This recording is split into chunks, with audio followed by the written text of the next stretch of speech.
Take your seats, please, and may we please have quiet so we can get underway here.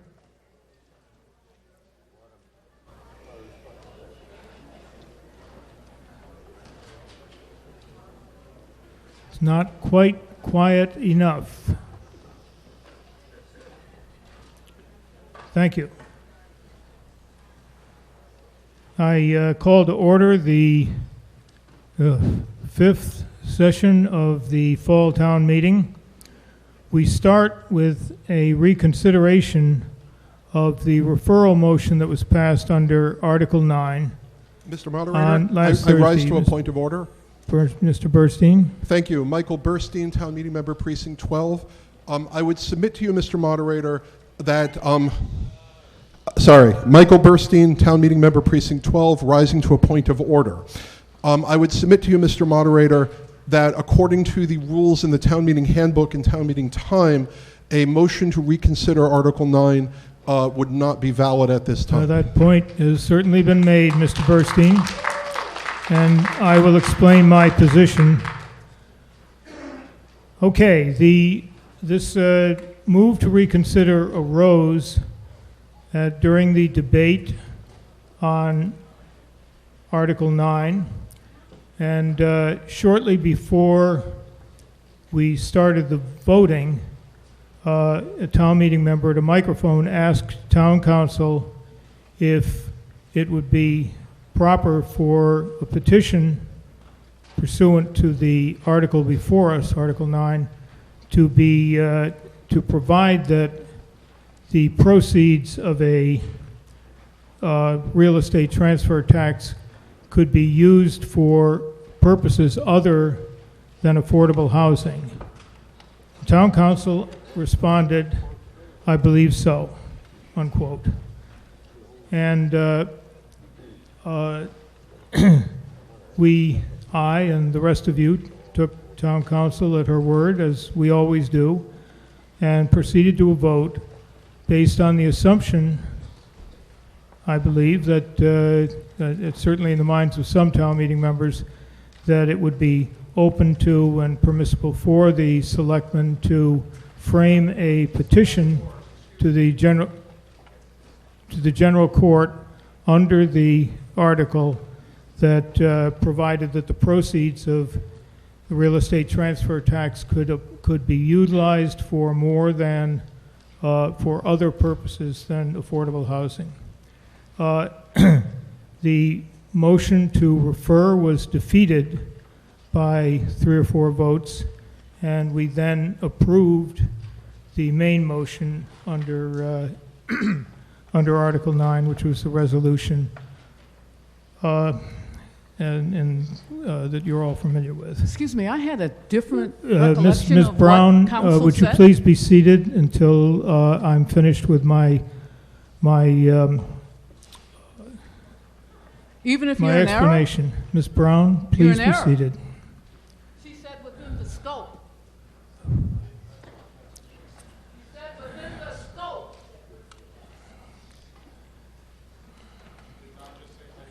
That's absolutely correct. She said, I believe, so long as the proposed legislation is within the scope of the public objective of the petition, whatever that means.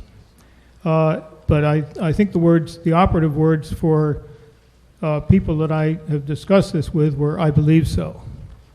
So, the next morning, with the assistance of a telephone message, I reviewed the events of the previous evening, and it seemed quite apparent to me that while town council's response was imperfect in her words, it could also have been certainly inadvertently misleading to town meeting members, and I decided to allow a motion for reconsideration. Now, I'm certainly aware of the provisions in the handbook relating to motions for reconsideration. They're very elaborate, they're difficult to comply with, and they have a lot of requirements. The purposes of these requirements are essentially twofold.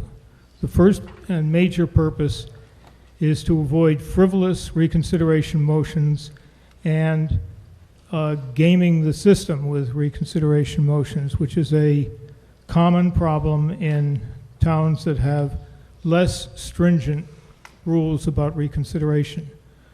The other purpose is to provide me, as the moderator, with a written statement explaining why the motion for reconsideration is being proposed, so that I can make a judgment about whether to allow it based on the explanation provided to me. Well, I'd already decided that in my view it was a serious enough problem and serious enough issue to have persuaded me that the vote that ensued on the referral was itself of probable or possible of doubtful validity. And so I didn't need an explanation. This obviously wasn't a situation in which the system was attempting to be gamed, and so I've ruled that I will allow a reconsideration motion. Mr. Moderator? Mr. Rosenthal, you'll have your day in the sun. You'll be speaking to the reconsideration motion in just a I have a separate moment. point of order, not on this article. Not on this article? Correct. Well, let's wait for the article on which you have your Well, point. it does affect the debate on every article tonight. Well, Mr. Rosenthal, who are you? Marty Rosenthal, Precinct 9. I thought so. In fact, you'll be even more thinking so tonight. I'm on to speak 3 times. But my question is this. At the last night, whatever that was, 4th, 5th, you made a comment about people that are on the speaker list not asking questions. And I had some immediate reaction to that I No, want to try Mr. Rosenthal, my comment was that question and answer periods are not for the purpose of people who have signed up to speak and have prepared speeches to get to the microphone and jump the queue. I understand that, but still, I think I understood that and still do, but that still raises this question to me, which is, if somebody is far down on the speaker list and somebody from one of the august buddies at the front, for instance, says something and they have a question, they may never get reached as a speaker. It seems to me they ought to be entitled to get up. They're entitled to ask a question, Mr. Rosenthal. That's They're what not entitled to take a three-minute presentation of their position. Maybe I misinterpreted the stringency of your comment. Thank you. Yes, sir. So, that's my explanation of, and the reason why I'm allowing the motion for reconsideration. You may not agree with this. Unfortunately, under our rules, there is no appeal from the ruling that I've made, and we will now proceed.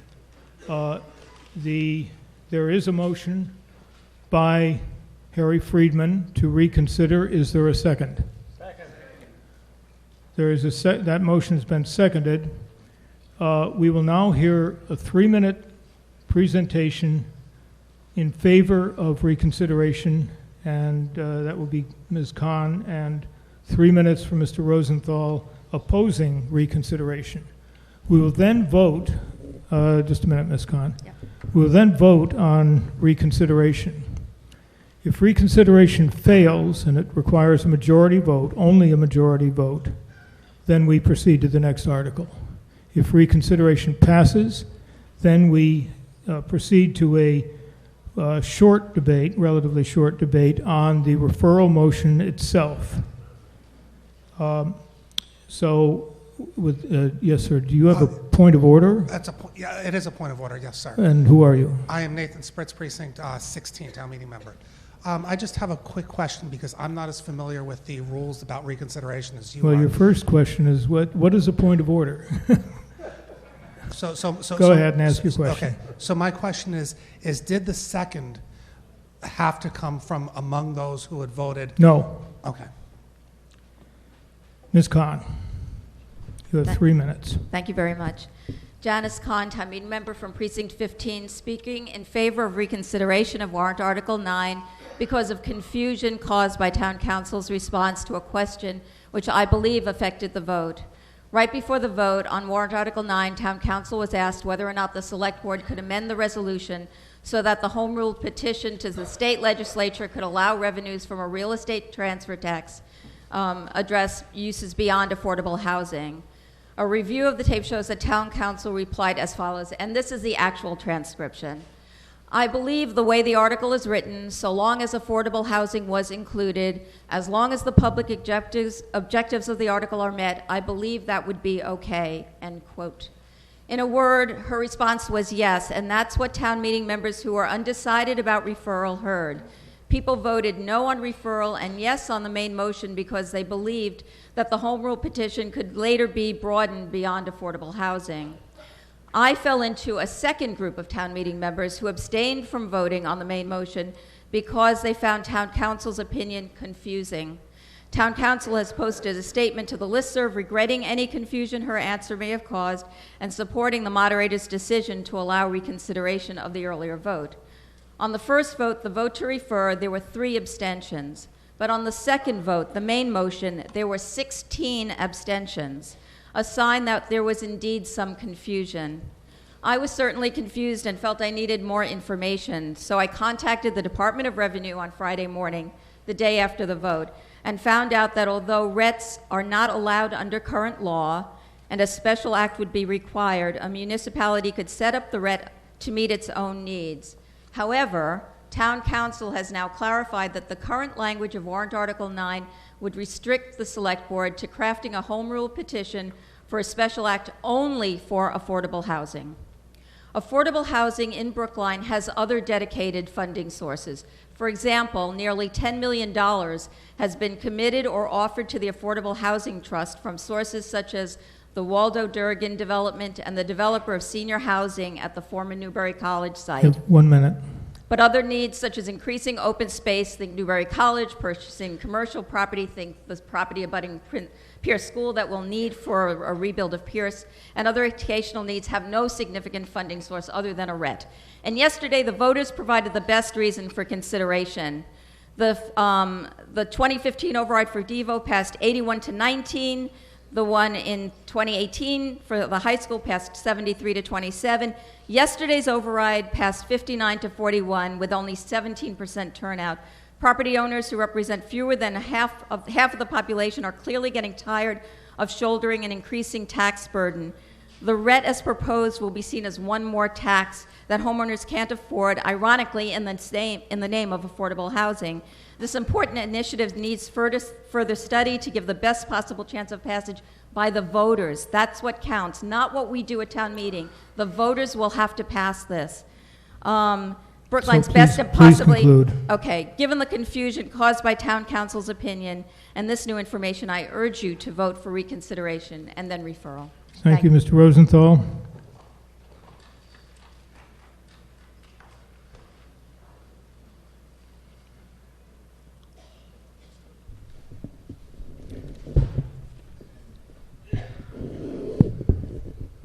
Thank you, Mr. Moderator. Marty Rosenthal, Precinct 9, Chair of PAX. I thank Deborah for letting me oppose reconsideration, mostly due to my longevity, now in my 5th decade here, so it's age before better. The main motion got a 76% vote. Was there any referral confusion from Jocelyn's imperfect response that, quote, could be misinterpreted? I respectfully disagree with Sandy, who said he received a call from a town meeting member saying Jocelyn's response was misleading. And Sandy speculates that Jocelyn may have persuaded some to vote against referral. In the scores of TMMA emails that I've seen, I recall 0 saying they mistakenly voted no on referral. As Mark Levy said 4 days ago, If at least 2 people say they were misled and would now vote yes on referral, let them say so. If not, let's finish the warrant. From what I see, everyone citing confusion voted for referral. Confusion isn't really the issue. The issue is, did it actually change anything? The default position being skeptical of reconsideration, and that burden has not been met. Town meeting's handbook criteria are really narrower, essentially substantial evidence that members were confused as to the basis of the action they took, casting reasonable doubt or contaminating the vote's validity, adding that such motions are very infrequent, maybe 1 per decade. The strict rules discourage reconsideration as a parliamentary ploy, a tactic that's been often abused elsewhere. Sandy has spoken, but those criteria are now this body's to apply. Please skim the combined reports, 21 pages, or just the final motion, and recall the speakers and dozens of TMAMA emails. All were crystal clear. It was about affordable housing. Please don't make a misguided mountain out of a Murphy molehill. This body knew and agreed first that our taxpayers do not pay a lot for affordable housing out of the town budget. So we need dedicated revenue, and we need it yesterday to remedy. Did I hear something? 1 minute. Thought so. I heard something, but I didn't know what. To remedy 40 years of increasing exclusivity and gentrification. The Land Bank Committee missed its spring deadline, but we can help push State House action by July. Reconsideration and referral will shut that window. Affordable housing was and is the urgent issue. Shall we remain part of the problem or join the solution? Do we walk the diversity walk or just talk the confusion talk? Yes, the voters may balk, and we can try Plan B afterwards, but we must try doing the right thing now. Thank you. Raise your hands if you would like an electronic vote. Point of order, Mr. Moderator. Another point of order? Well, the woods are full of them. Go ahead, sir. David Gayshock, Town Meeting Member, Precinct 13, with a question for the moderator. I believe Mr. Friedman, you named as the move-on to the motion to reconsider. The town meeting record records Mr. Friedman not as having cast a vote on either the main motion on Article 9 or the motion to refer. Well, you're looking at Precinct 14, Friedman. This is Paula Friedman. Harry Friedman's in Precinct 12, and if you check your records, you will see that he voted no. A point of personal privilege. Yes, Mr. Friedman. Would you yield the microphone to Mr. Friedman? I will yield to please? Mr. and I. Thank you for your clarification, Mr. Moderator. I find it surprising that anyone would question me on this. This is Harry Friedman, Precinct 12. I find it surprising anyone would question this, given the fact that I haven't been on the prevailing side of any issue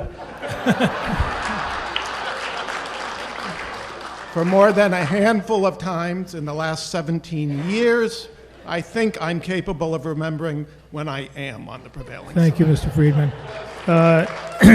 Raise your hands if Mr. you'd like an Moderator, Mr. I'd rise Burstein. to a question of privilege, if you please. Michael Burstein, Town Meeting Member, Precinct 12. I'm pretty sure you will already turn this down, but I would like to go on the record to submit to you questions of privilege include the integrity of the proceedings. I submit to you that the makeup of the body of tonight's town meeting with respect to the members here invariably differs from those who were present at the original vote.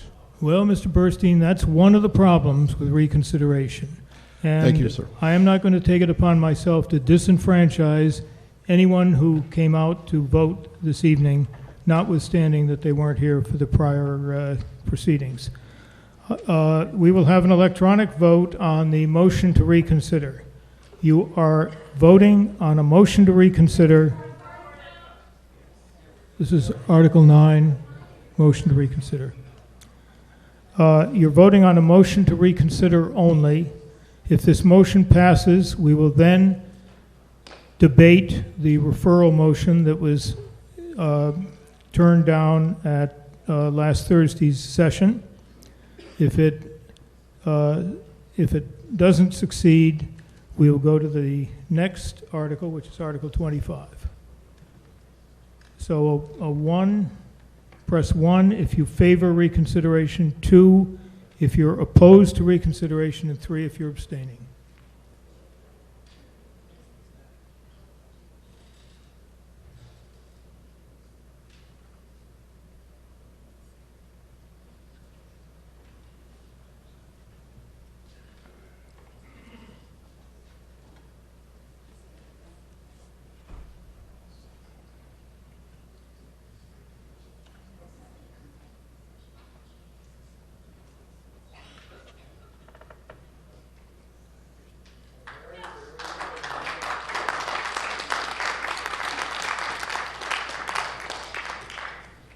The reconsideration motion fails by a vote of 71 in favor, 105 opposed, and 11 abstentions. We turn now to, and that, by the way, ladies and gentlemen, means that the main motion under Article 9, which was adopted by approximately a 2-to-1 vote by this body, will continue in full force and effect. Please turn to Article 25.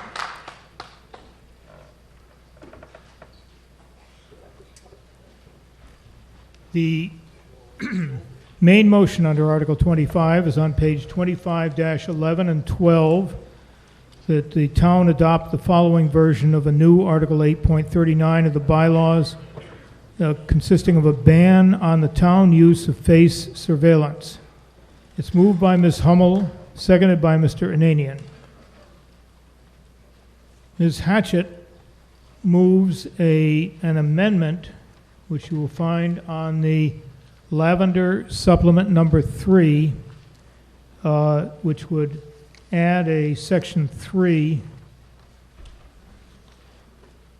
to section 8.39.2 in the words of the amendment on page 1 of Supplement 3, notwithstanding section so-and-so, the police department may use this device for various purposes that she will describe. Is there a second to that motion? That is all that's before us. The advisory committee, which had recommended a referral to a moderator's committee, has agreed with the petitioner on the main motion. The main motion and not Ms. Hatchett's motion. Was there a second to Ms. Hatchett's motion? Second. Thank you. Ms. Hummel, you have 7 minutes. 8 minutes. Thank you. Okay. Thank you. Amy Hummel, Town Meeting Member, Precinct 12, and Warrant Article Petitioner. So this proposed bylaw would keep the town from using face surveillance technology. What is that technology? It's not a camera, and this bylaw doesn't impact cameras. A camera produces an image, but it doesn't provide information about that image. Face surveillance technology, on the other hand, is a biometric computer algorithm that uses statistical measurements of people's faces to determine who exactly that person is. It could be used on still photos, stored video, or live feed. Face surveillance is not an image and it's not a video, but it's used with an image or a video. And nothing in this bylaw prevents anyone from taking photos, videos, or sharing them, unless that sharing, and again, these are Brookline officials, is for the purpose of using face surveillance. So to be clear, the bylaw does prevent Brookline from obtaining and using the technology, from contracting with somebody else to do that for us, and thirdly, it prevents us from anyone who needs a permit from the town to operate on and along our public ways from using the technology. So the e-ink signs would be an example of that. They catch your IP address maybe instead of using your face. So if there is a picture of an individual that the police want to share with another community or an agency as part of a larger investigation under this bylaw, that's fine. If they want to print something in the paper or post it on a social media page, that's fine too. And if the FBI has a picture they want to share with Brookline, we may receive it. Regarding sharing, and to be clear, we just can't handle over those images to outsource face surveillance. We don't use this technology now, and that's good because it perpetuates racism. Its highest false positives impact people with dark skin, women, and children, all at a shockingly high rate. Face surveillance is a concern of many immigrant communities. We are supposed to be a safe haven community. Face surveillance chills free speech and freedom of association. There is a reason it's widely used by authoritarian governments. And it enables warrantless electronic searches and uses databases compiled of individuals collected without their knowledge or consent. It's heavily financed and marketed by the private sector despite all of these problems, and there isn't a single state or federal law that protects us from it, not one. We have over 246 town-owned cameras. That number excludes all police cameras. It excludes the 11 SIMS cameras, which can be tied into the State Fusion Center, and it excludes all private footage we're able to collect. So Brookline's ability to collect footage and photos is extensive. None of that will change. But this bylaw ensures that we don't use face surveillance technology on those images, on that vast amount of data. The goal of this article really is twofold. Keep this deeply flawed software that disproportionately harms marginalized communities and packs a gut punch to civil liberties out of our community, and provide Brookline with the opportunity to join the growing number of engaged and empowered communities like San Francisco, Berkeley, Oakland, and Somerville, taking action against normalization and banning the use of face surveillance. So, and this article also acts to support Senator Cream's bill to place a statewide moratorium on the technology. I hope that that effort succeeds, and testimony has already begun, but we can't wait for the state, and particularly because Governor Baker has said that he prefers to wait for the federal government to act. So, yeah, exactly. So we need to act now so we don't have to react later. We don't usually get that opportunity. We have it here. If there are any good uses of face surveillance in our town, and I'm not sure there are, we should carefully carve those uses out with the brakes on. So think of this article as our moratorium. Undoubtedly, there will be amendments to this bylaw in the future, but we can do that with the brakes on, with friction in place and meaningful discussions with professionals, and hopefully in the future, laws that will back up what we need to do in place. So despite the fact that we don't use the technology, the police chief did express concerns about the bylaw. And I have made every reasonable effort, I think, to respond with clarifications, and in some places I added specific language he asked for. I really did what I could short of allowing use, in my view. So the bylaw is actually quite permissive, even compared to the language in Somerville and Berkeley. Despite those concessions, the Surveillance Technology and Military Type Equipment Committee submitted an amendment, and that's the one that Casey Hatchett is moving, which the moderator mentioned. That completely undermines the article. I am on that committee, and I voted against the amendment. I hope you do too. Because with it, instead of becoming a proactive local government, promoting racial justice, protecting immigrant communities, privacy, due process, and free speech, the Surveillance Committee Police Use Amendment would have us do the opposite. We could be one of the first communities to affirmatively legalize broad use of the technology with no clear restrictions. The words narrow and specific have no particular legal meaning here. There's no real transparency. It's after the fact reporting to the select board and reporting back to the surveillance committee itself. It may in fact encourage use and help build a case for broader future use, which seems to be the goal. I think the amendment speaks for itself on that. We are a community that values community policing, but police use of face surveillance is the opposite of that. So please vote no on that. Just to remind about the bylaw itself, I'm not going to go through all the details, but it does not prevent the police from collecting evidence, acting on any warrant, sharing any photographs, cooperating with other law enforcement agencies, whether they're federal or local or what have you, using any phone or device for authentication to open, or using social media. It does prevent electronic warrantless searches, normalization, which is a big concern, of government surveillance and tracking. It promotes racial justice, privacy, free speech. Privacy is freedom, and some individuals and communities know that more viscerally than others, but it's up to all of us to protect that. It doesn't just happen on its own. This bylaw, I'm hoping it will pass and also send a message to the state and federal government to act.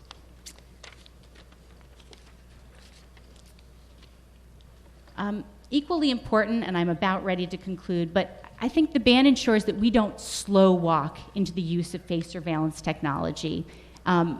Unwittingly, through contracts that don't come through town meeting where we don't have control over that or have no oversight, or by using software programs that just slide it in and normalize it without us realizing what's happening, or using it for discrete purposes which seem innocuous and benevolent, but which create a toehold for proliferation and present serious civil liberties concerns, no matter how well intended. So the police chief has indicated he has no plans to adopt this technology. We need to back up that pledge with the force of law, because we, the people, should establish clear rules about what is and is not permissible. And we should not let technology dictate our rights. Instead, we should be clear, intentional, and deliberate. This bylaw ensures that we protect privacy, civil rights, and civil liberties for our current residents and for future generations in Brookline, and sends a message to other communities that they can do the same. So please vote no on the amendment and yes on petitioner's motion on 25-11. Thank you. Mr. Green and Ms. Hatchett, would you come forward, please, and sit in the front row? Good evening, Mr. Moderator. Bernard Green, Chair of the Select Board. I'm going to be using my 5 minutes to speak first for the Select Board and second for myself, pursuant to the statement that was distributed in the most recent supplemental mailings. Yes, out of both sides of my mouth, in a certain sense.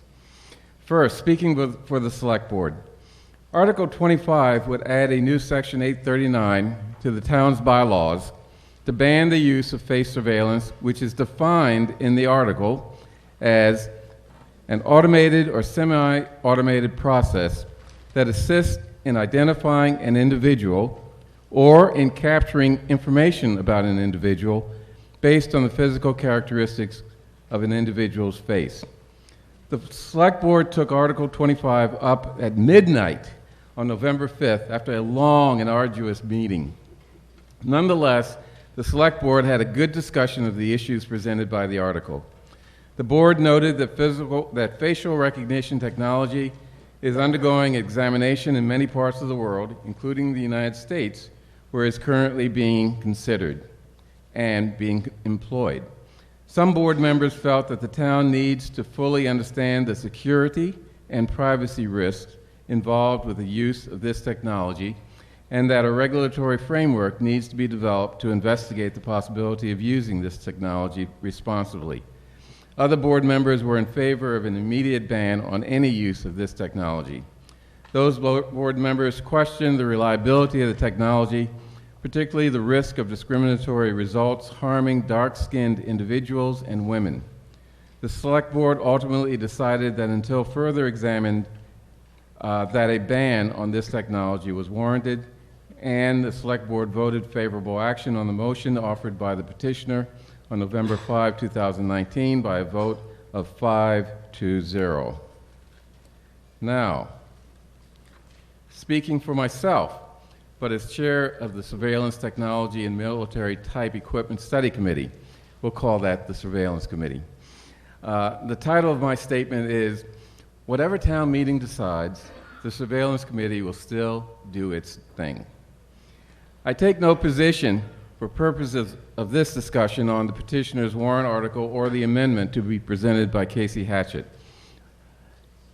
But I do urge town meeting to reject the now rejected advisory committee's recommendation for referral to moderator's committee. But my talk is already written out, so I have to sort of figure out on the fly how to work around the... But I'm doing it on the fly. As acknowledged by the Advisory Committee in its supplemental recommendation, the Surveillance Committee is the appropriate committee to take up the subject matter of Warrant Article 25. Notwithstanding the unfortunate assertion in the Advisory Committee's recommendation to the contrary, the Surveillance Committee has had continuing deliberations on Warrant Article 25 since it was presented with the actual article by petitioner on September 12th. Those deliberations are outlined in my statement, which was in the supplemental materials. Face surveillance is included in the topics contemplated to be taken up by the Surveillance Committee in its charge. The charge also notes that the May 2018 annual town meeting recognized that it would be naive to fail to distinguish the benefits of surveillance and other technologies from the potential threat to the civil liberties and values of Brookline residents, that the committee should address those distinctions. 1 minute. Irrespective of whether the petitioner's ban or the Hatchett Amendment is adopted, the necessary deeper study of the complexities of facial recognition and many possible uses or non-uses in Brookline will be undertaken by the Surveillance Committee. The committee will make appropriate recommendations to the Select Board and/or town meeting, including proposed regulatory oversight of any allowed usage of face surveillance. In the meantime, Police Chief Lipson has stated that the police department neither possesses nor has any plans to acquire face surveillance technologies, and the Select Board will hold the police department, to that promise. This gives the town time to examine face surveillance technology thoughtfully and thoroughly. Thank you. Thank you, Ms. Hatchett.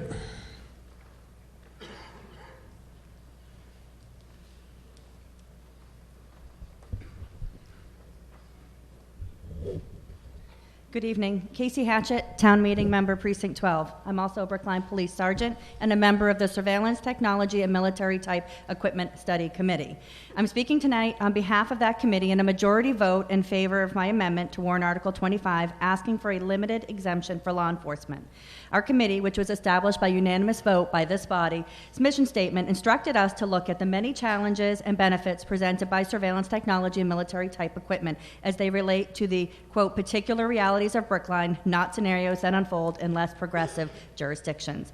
The committee undertook this effort at meetings over the summer with a charge to review current technologies and equipment in use and to consider potential technologies going forward, their impact, issues of audit, restriction, regulation, and oversight, and how to balance our technological world with civil liberty considerations. Our effort initially was fact-finding. We learned things like the DPW has a drone, that the town receives no military equipment via the 1033 program, and that the police department doesn't currently own or deploy facial surveillance technology and is not looking to purchase or acquire it. At our first couple of meetings, we spent a good time defining our role, and it seemed we were on a good path going forward, and then came Warrant Article 25 to circumvent our progress. In reviewing the implications of this warrant article, the committee found that there was not enough time before town meeting to fully consider the effects of this ban, not enough time to fully grasp the potential uses of technology today and in the future, and not enough time to inform ourselves and the public about the differences between facial surveillance and facial recognition, and not enough time to fully consider some of the acceptable uses of this technology that, as a community, we may agree with, such as identifying those who are unable to identify themselves, like a lost and confused elder with Alzheimer's, while also ensuring that it is not used for unacceptable purposes like discriminatory practices or immigration. In our discussions, the majority of the committee did acknowledge that there are many unintended consequences of this ban, and there was overwhelming support by the majority in creating a limited exception for law enforcement with oversight by the Select Board and reporting of any use of this technology over the next year so that a proper review could take place. In the meantime, the committee has committed to prioritizing this work ahead of reviewing other technology and equipment, and again, the police department agrees not to purchase, acquire, or deploy this technology. We do appreciate that the petitioner made specific carve-outs to her warrant article based on concerns raised by the committee and the chief of police, but the majority felt the ban still goes too far. We need to do this right, and we will, given more time. This is our opportunity to be truly progressive by working together to find solutions to a technology that exists in the world around us while balancing the benefits of its use with its drawbacks. The majority of the committee did recognize that there may be instances in which the police could and should use facial recognition technology, such as to conduct community caretaking activities, to mitigate imminent threat to life safety, to identify persons unable to identify themselves in other exigent circumstances, and felt this ban could greatly inhibit those legitimate public safety functions. Just this week, a man collapsed while running in North Brookline in Coolidge Corner. Because he had no ID on him, he laid in a hospital bed for 2 days, unconscious and very touch and go, while his loved ones had no idea. No opportunity to possibly say goodbye, and no opportunity to share medical information that could assist in his treatment. Yesterday, members of the police department met and discussed these tragic possibilities and were prepared to attempt facial recognition on him. Thank God he came through, but wouldn't you want to know if that was your loved one? This is a very real Brookline example of how this technology could be used for community caretaking purposes. We've also heard concerns about the accuracy of facial recognition, particularly its high rate of misidentifications of women and minorities. And as former chair and co-chair of the Brookline Commission for Women for nearly 15 years, I most certainly share those concerns. But please also know that facial recognition technology is improving all the time, and that our police department conducts thorough and extensive investigations. We do not build a case on one single piece of evidence as suggested. There are many logs that go into these fires. Chief Lipson is here this evening, and I'm certain would welcome the opportunity to share examples of how this technology has and could assist in cases. Also, any assertion that the police department is seeking to conduct widespread facial surveillance on our community is basically false. There is an enormous difference between facial surveillance and the use of facial recognition technology. One is China, and one is using appropriate tools to conduct case-specific investigations and community caretaking activities. We're not China. The suggestion that the police department will use the next year to try to drum up uses to build its case is offensive. This warrant article was not brought forward because the police department was seeking to implement, purchase, deploy, or use this technology, nor has the department argued against any regulation of its use that it intersects with on a day-to-day basis. The department is just asking that town meeting not completely bind its hands in being able to best serve and protect our community. And there are scenarios in which this ban does just that.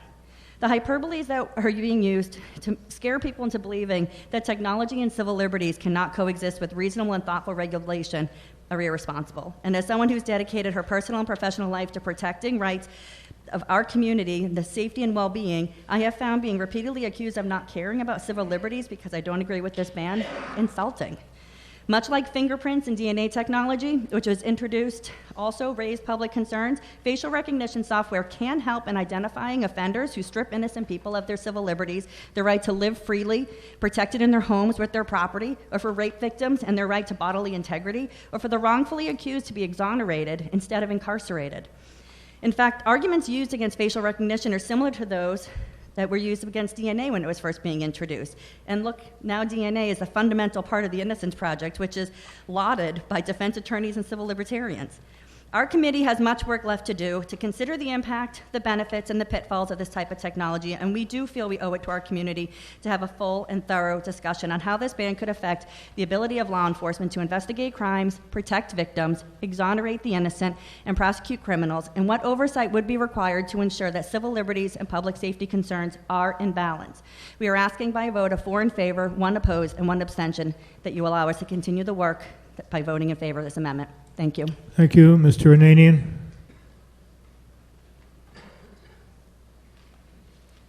All subsequent speakers will have 3 minutes.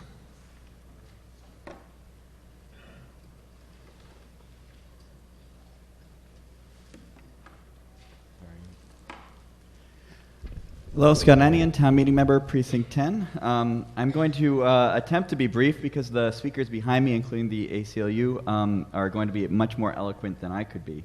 But I'll just put this in a little bit of context. In spring 2018, I was before town meeting here arguing that we needed to conduct a more rigorous audit of the ways that we collect and store personally identifiable information in the town as part of our sort of responsible oversight. And I argued for a specific committee that would do that oversight. Town meeting agreed with my concerns, but not the specifics of the oversight committee, and the result was referral. But those were for technologies like the cameras at our schools and at the doors to schools and town hall, which have some legitimate uses that need to be carefully balanced against the dangers. And to some degree, those technologies can be mitigated by making sure that the retention periods are short enough and that the data is responsibly stored and the servers are secure and whatnot. Amy's article is something different. This is the easy, low-hanging fruit. As a computer scientist, I can say that face surveillance is so dangerous with non-trivial and non-obvious, perhaps to layman, implications to our civil liberties, that the correct response is just a clean ban at this time. And there's a broad agreement that there's no place for face surveillance in our schools, in our DPW, in our town hall, the entrances to our building. This is not the technology that we need. This is something completely different. And I'd like to remind you that the way this technology works is different than the way you might use DNA, for example, to exonerate somebody. The only way face recognition technology is going to help you find somebody is if there exists a pre-existing database of all the people you might want to find stored somewhere. And who is going to make that database? And are your kids going to be in it? And did you ask to have your kids in it, right? 1 minute. Yes, thank you, Mr. Moderator. So we can't risk encouraging the creation of these databases, which are done most times without our witting participation. So any use of face recognition technology needs to meet a very heavy burden of proof. If there is, we should have a long and careful deliberation in town with public participation before we allow it. I do respect Town Meeting Member Hatchett's concerns. But I think that they're unnecessary. The amendment is unnecessary at this time. I support Warrant Article 25 with Town Meeting Member, with Amy, the ACLU, the Select Board, the Advisory Committee, and urge you to vote no on the amendment and yes on the main motion. Thank you. Thank you. Call on Kate Crockford. Ms. Crockford is from the ACLU.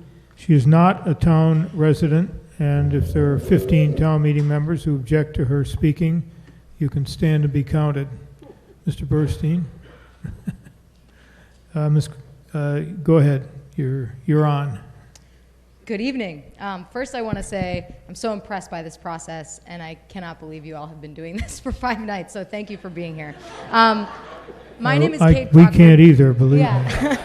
My name is Kate Crockford. I'm here representing the ACLU and our over 4,000 members and supporters in the town of Brookline, so I want to thank you for that as well. Standing in strong support of the petitioner's warrant article.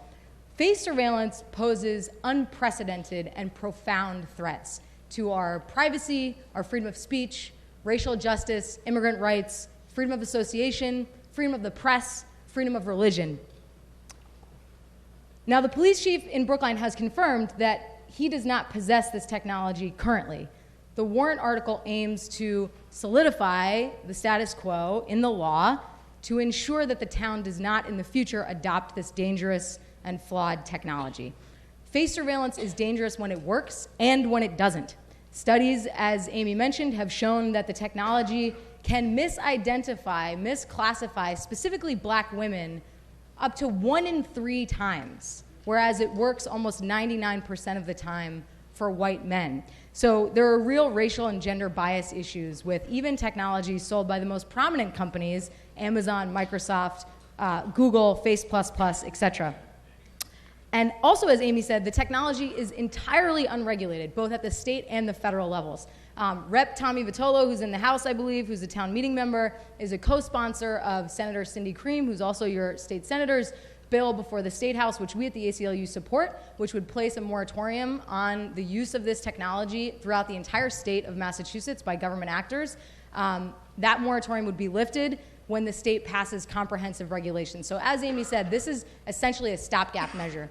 Probably some of you are familiar with how long this, the state legislature takes to deliberate on matters like this, so don't hold your breath. Unfortunately, despite the fact that this technology is entirely unregulated, it is spreading in the dark through our communities right here in Massachusetts and across the country. And thanks to Petitioner Hummel, you right now have a historic opportunity before you to join a growing movement of cities and towns across Massachusetts and the country. This movement is made up of people who are saying no to the idea of technological determinism, to the idea that the technology, merely because it exists, should dictate the boundaries of our rights in the 21st century.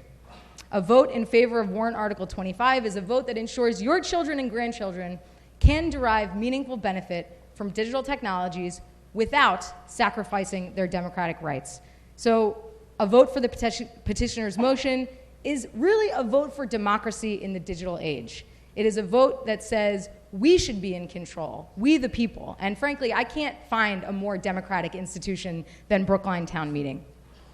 Our fundamental rights are already out of whack in the 21st century, with corporations and governments increasingly amassing huge quantities of data about all of us, enabling a dangerous and totalizing form of centralized anti-democratic control.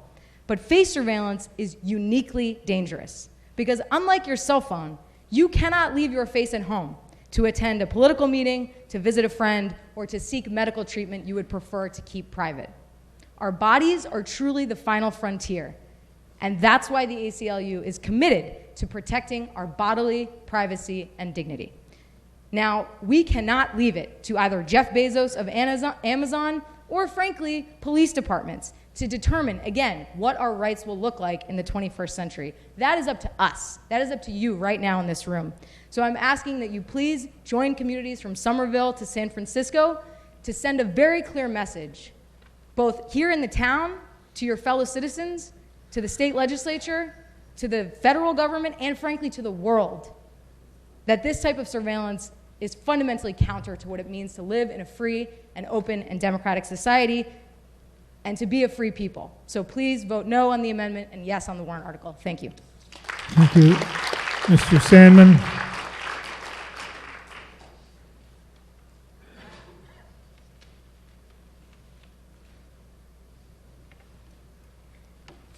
Mike Sandman, Town Meeting Member, Precinct 3, and Chair of the Advisory Committee, speaking somewhat off the cuff for the Advisory Committee.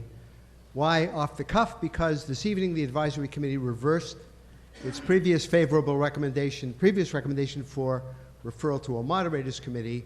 We now recommend favorable action on Article 25. So much for my printed remarks. Some context.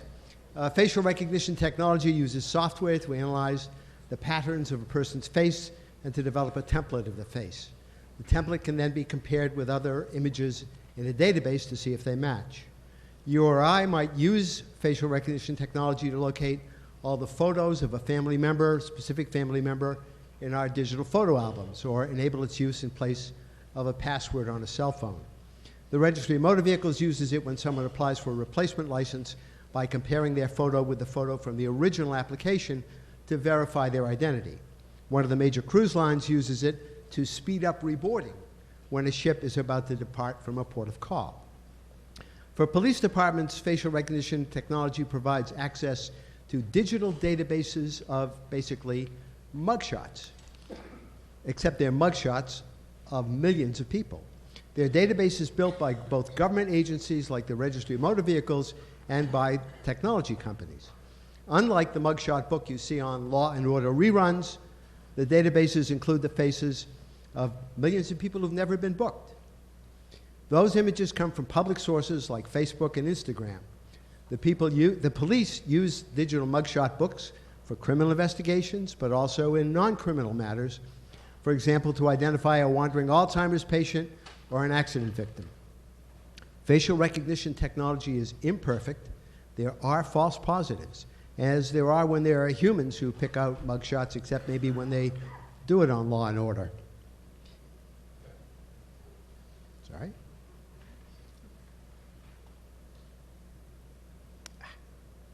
Give me a moment to struggle with this. There's a separate use of facial recognition technology, and that is real-time face surveillance. For surveillance, cameras scan faces in real time and compare them to faces in a database. Real-time use is fundamentally different from the current use of facial recognition technology because it can be used to identify and track people in real time in the public space and without cause. The Chinese government's broad use of facial surveillance in urban areas is an example of this. Businesses that sell both recognition technology and surveillance technology offer it to both government and private customers. The early adopters of surveillance technology seem to be school systems and organizations seeking to monitor people at an event. Real-time facial surveillance has been used during recent Super Bowls to screen for possible terrorists. Some might say that real-time facial surveillance is the evil twin of facial recognition technology and that it should be banned. But Article 25 assumes that facial recognition technology of all types is subject to abuse, and it should be banned until such time as legal protections can be devised to prevent that abuse. Brookline has a network of town-owned security cameras, and images from the video can be matched up using facial recognition technology with databases of images, those digital mugshot books. The advisory committee agrees that use for real-time surveillance purposes could compromise privacy and inhibit freedom of assembly.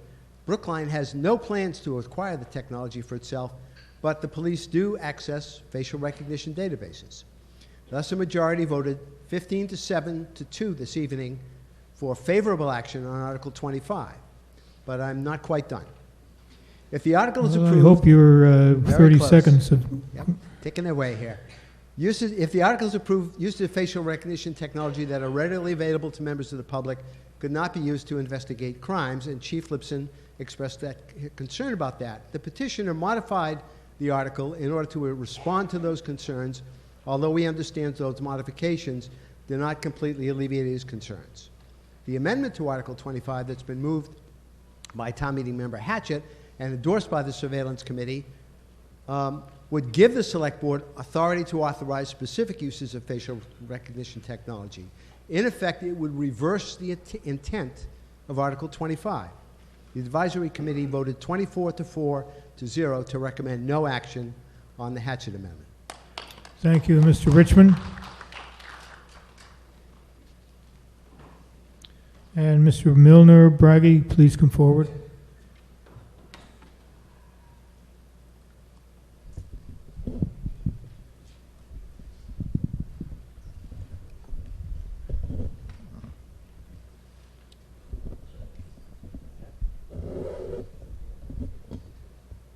Better. Good evening. My name is Clint Richmond, Town Meeting Member, Precinct 6. I got started at town meeting in 2008 with DHS surveillance before I was a town meeting member, and my background is in computer technology. One of the issues that came up at that time, one of the biggest fears, was facial recognition. For many of us, this was a red line not to be crossed, even by those who favored simple video monitoring cameras. Now, the advanced technology has come to pass. There are no regulations in place on this technology, as you've heard. Astonishingly, face surveillance is no longer the exclusive domain of governments. Anyone with access to face photos can conduct face surveillance. Private parties can conduct it, including social media, something that was only in its infancy back in 2008. Unlike other biometric data, such as DNA or fingerprints, photos do not require direct physical access to the person and can be gathered remotely without your consent or knowledge.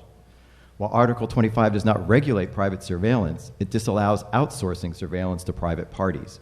This doesn't mean that the town government can't use social media, but they can't use it to regularly surveil people's faces. The police are the most likely user of this technology today, yet the Hatchett Amendment would grant the department an explicit right to do so and merely calls on the Select Board to define a list of approved uses. Passing this article will instruct the Surveillance Committee and send a message to the rest of the country that as a community, we have serious concerns about this technology and that we don't want to adopt it wholesale.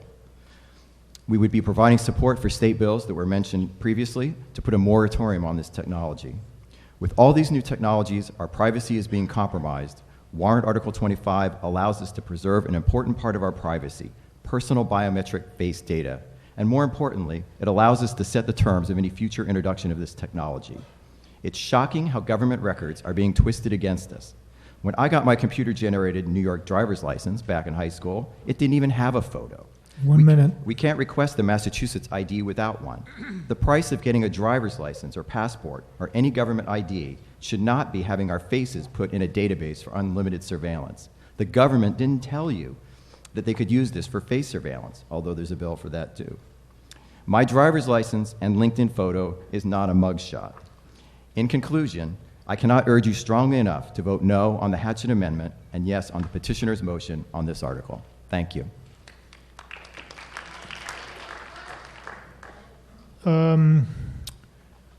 Well, I have 6 more speakers, all of whom favor the main motion and are opposed, I believe, to the Hatchet Amendment. But I'll entertain a motion for the question. Is there a second? Those in favor of terminating debate, I have Mr. Milner Braggi, Ms. Vanderzeel, Mr. Rosenthal, Ms. Pelkey, Mr. Friedman, Mr. Gordon, and Ms. Jonas signed up to speak, all in favor of the main motion. On the motion to terminate debate, those in favor, please raise your hands. Those opposed, motion carries by a 2/3 vote. We vote first on the Hatchet Amendment, which is on the Lavender supplement number 3 to Article 25. Those in favor of the Hatchet Amendment... I'm sorry? Recorded vote, please. Recorded vote on the amendment? Okay. Are there 35 town meeting members? Of course there are. This is Article 25 Amendment.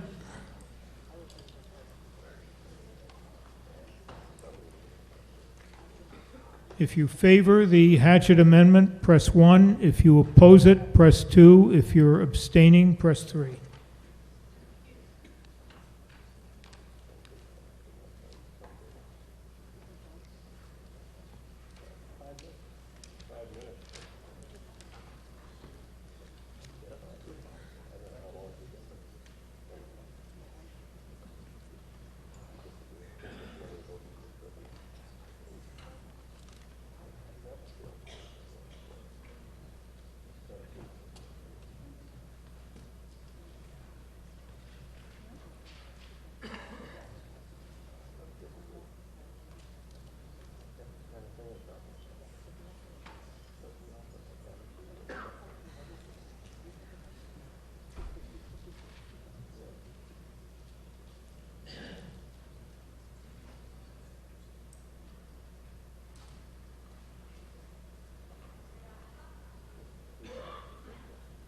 That motion fails by a vote of 14 in favor, 169 opposed, and 13 abstentions.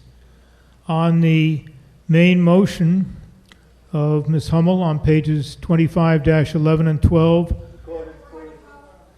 if you'd like a recorded vote? Well, of course. This is Article 25, main motion. Press 1 if you favor the main motion on pages 25-11 and 12, 2 if you're opposed, and 3 if you're abstaining.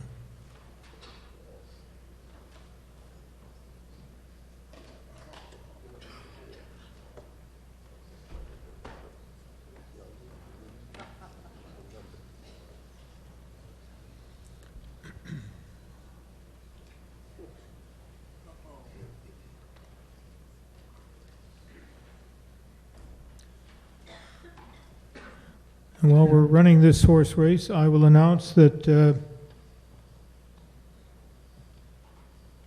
the corrected totals on the motion for reconsideration are 73 in favor, 106 opposed, and 11 abstentions.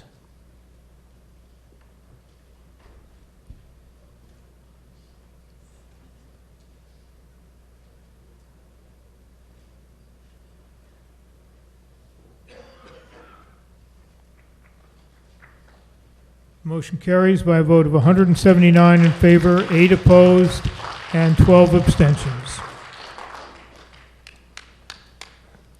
We now turn to Article 19. The motion is on pages 19-12 through 19-19 of your combined reports. There is a correction on page 19-15. In subparagraph 4C, there's a redundancy, and strike the words "unless required by the utility service provider." Those words should only appear once. That motion is made by Mr. Blood, Seconded by Ms. Hamilton. Mr. Blood, are you a town meeting member?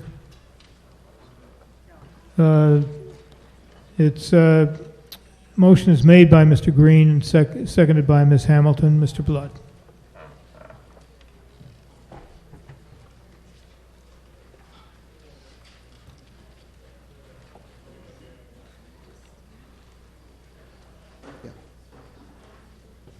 Good evening. I'm Roger Blood, speaking for all 7 members of the Housing Advisory Board as the lead petitioners on Article 19 to authorize accessory dwelling units in single-family homes. Can you hear me? A little closer to the mic, Mr. Blood. Okay. And with a stentorian voice. I won't start again, though. It seems like, it doesn't seem like 10 years since I was up here. I'm just curious how many of you town meeting members recall a similar vote to this 10 years ago, seeking this same authorization, although there's some differences. A few, long memories. Welcome back. Accessory dwelling units. Start at the beginning. A dwelling unit is something that includes cooking facilities, sleeping facilities, and a bathroom. So that's a dwelling unit. An accessory is something that's subordinate to something else. In this case, the accessory dwelling unit is in a single-family home, subordinate to the principal or primary dwelling unit in the home. The purposes of, make sure I go with my slides here. The basic purposes of Article 19 are to provide flexibility for homeowners as their needs change over time, to increase the diversity of housing choices in Brookline, to provide a non-subsidized form of housing that's generally less costly and more affordable than similar units in multifamily buildings, and to add housing units to Brookline's total housing stock with a minimal adverse effect on our neighborhoods.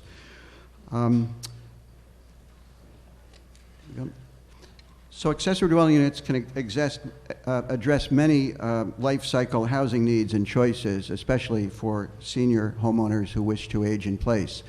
And these needs can include economic, social and family, and also health-related needs. And a number of the specific needs to be addressed include older homeowners seeking to remain in their homes while needing personal assistance or companionship, adult children seeking to care for older parents while maintaining the independence of both, families with disabled members seeking stable and convenient options for in-house care, homeowners of all ages who are struggling to afford their housing and other living costs, young families or single working parents seeking stable childcare options within the home, middle-aged parents helping their young adult children to become independent, whether this development is welcome or not, and finally, renters who are seeking lower-cost living options, although I will emphasize that short-term rentals will be strongly prohibited by this article.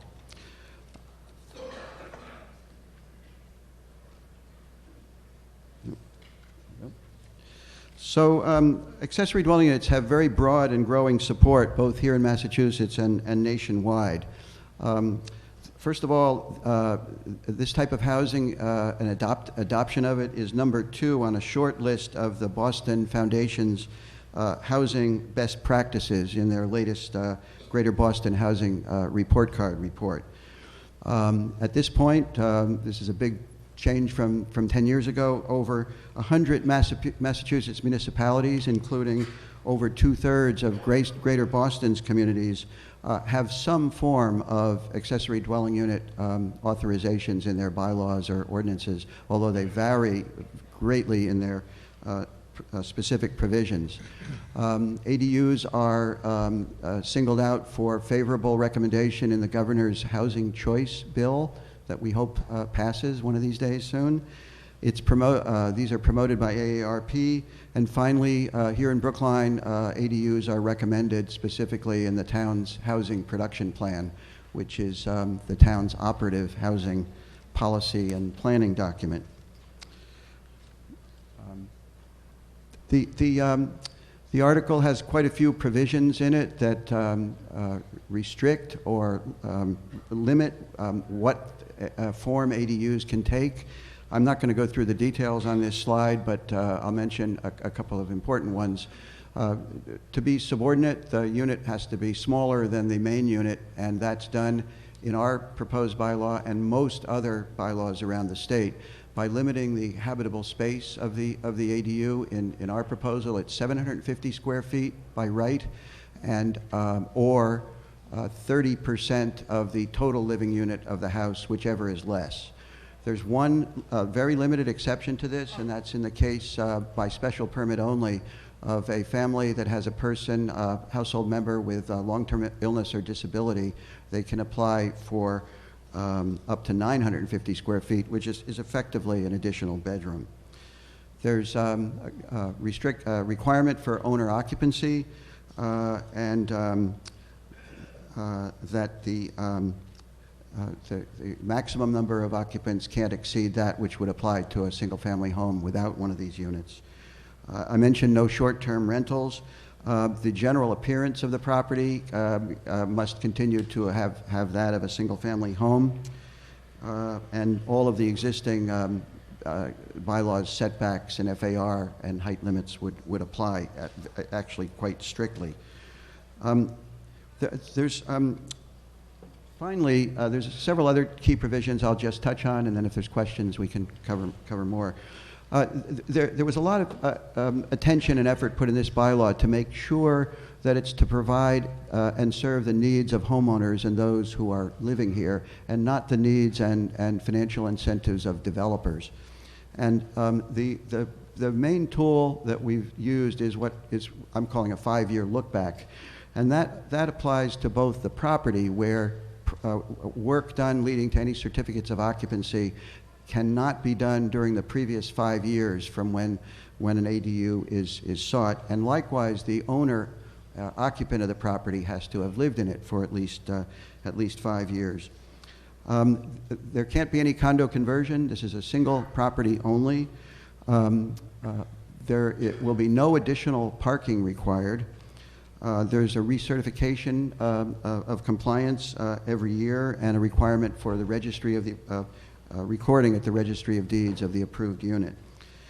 All approved ADUs will be on the town's website through the assessor. And finally, we work very closely with the town building commissioner, Dan Bennett, on making sure that this article would serve the health and safety needs of the town in terms of his desire and the town's to attract those who don't have legalized units that are already existing in their homes to come forward and get them authorized and approved. So there's a section in the bylaw that that allows and encourages that. So there's the last slide. If there's any questions, I'd be happy to entertain them. Thank you. Thank you, Ms. Levin. And while Ms. Levin is coming to the mic, the Hatchett Amendment failed by a vote of 13 in favor, 170 opposed, and 13 abstentions. Carol Levin, speaking on behalf of the Advisory Committee. And I thought I'd start by addressing those concerns which I've learned are always topmost in your mind, the financial impact of this warrant article on the town budget. Warrant Article 19 is anticipated to have no adverse impact on the town's budget or financial condition. It does not require the expenditure of funds outside of those approved previously by the town meeting in the May 2019. Oh, sorry. Can you hear me now? Okay. In May 2019 as part of the fiscal 2020 budget. It does not remove parcels from the tax rolls nor impairs their value.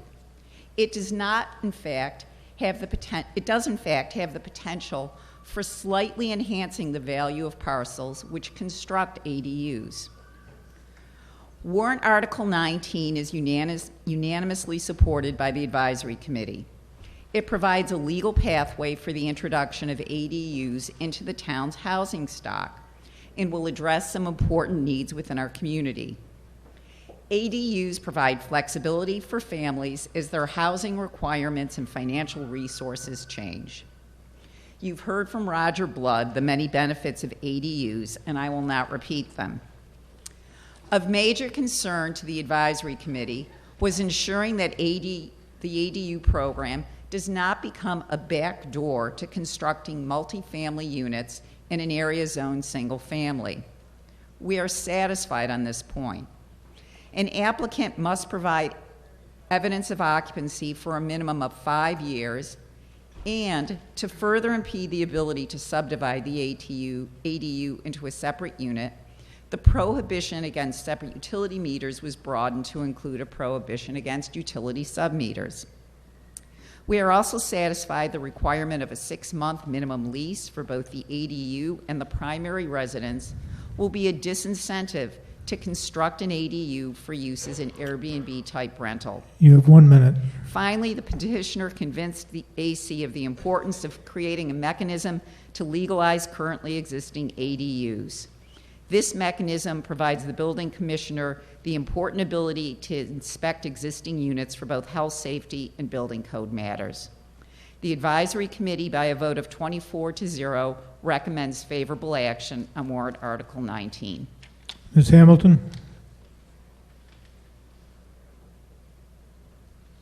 Mr. Levy, you're next. Heather Hamilton speaking on behalf of the Select Board. Accessory dwelling units, ADUs, are an important tool for any community facing housing crunch. In fact, it is one of the very first recommendations in the Governor's Housing Choice Program. There have been a number of proposals to introduce ADUs into Brookline. However, this current proposal threads the challenging needle to ensure proper square footage and other restrictions to help ensure we don't see an influx of two families in single-family zones. This is one way to help incentivize the transition of home ownership from one generation to the next in order for everyone to stay in the community to which they have been members. In a vote of 4 in favor and 1 abstention, the Select Board voted favorable action. Thank you. Thank you, Mr. Levy.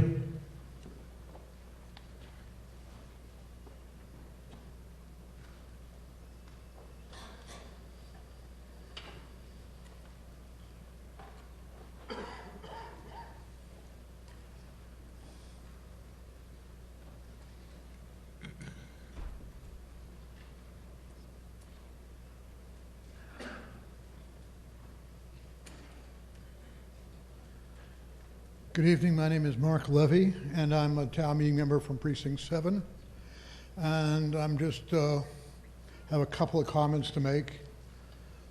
First is that I will support this. I do support this, and I will vote for it. Second, I am somewhat skeptical about what kind of numbers we will get in terms of accessory units, how many homeowners will choose to use this, and what kind of rents will be charged, whether they'll truly be considerably less unaffordable than most rental apartments, and whether they'll largely go to caregivers and family members and not really play a part in the market. But for whatever the numbers are, I think it's important that homeowners, especially elderly homeowners who are kind of lower incomes than they used to and have higher bills than they used to, should have this outlet, this means of helping them stay in their homes. And I think that is, for whatever reason, for whatever the numbers are, sufficient reason to support this. And in fact, I do. Thank you. Hey, Mr. Levy, why don't you sit in the front row because you'll be speaking soon on the next article. Mr. Odens? And then we're going to have a couple of questions from the floor.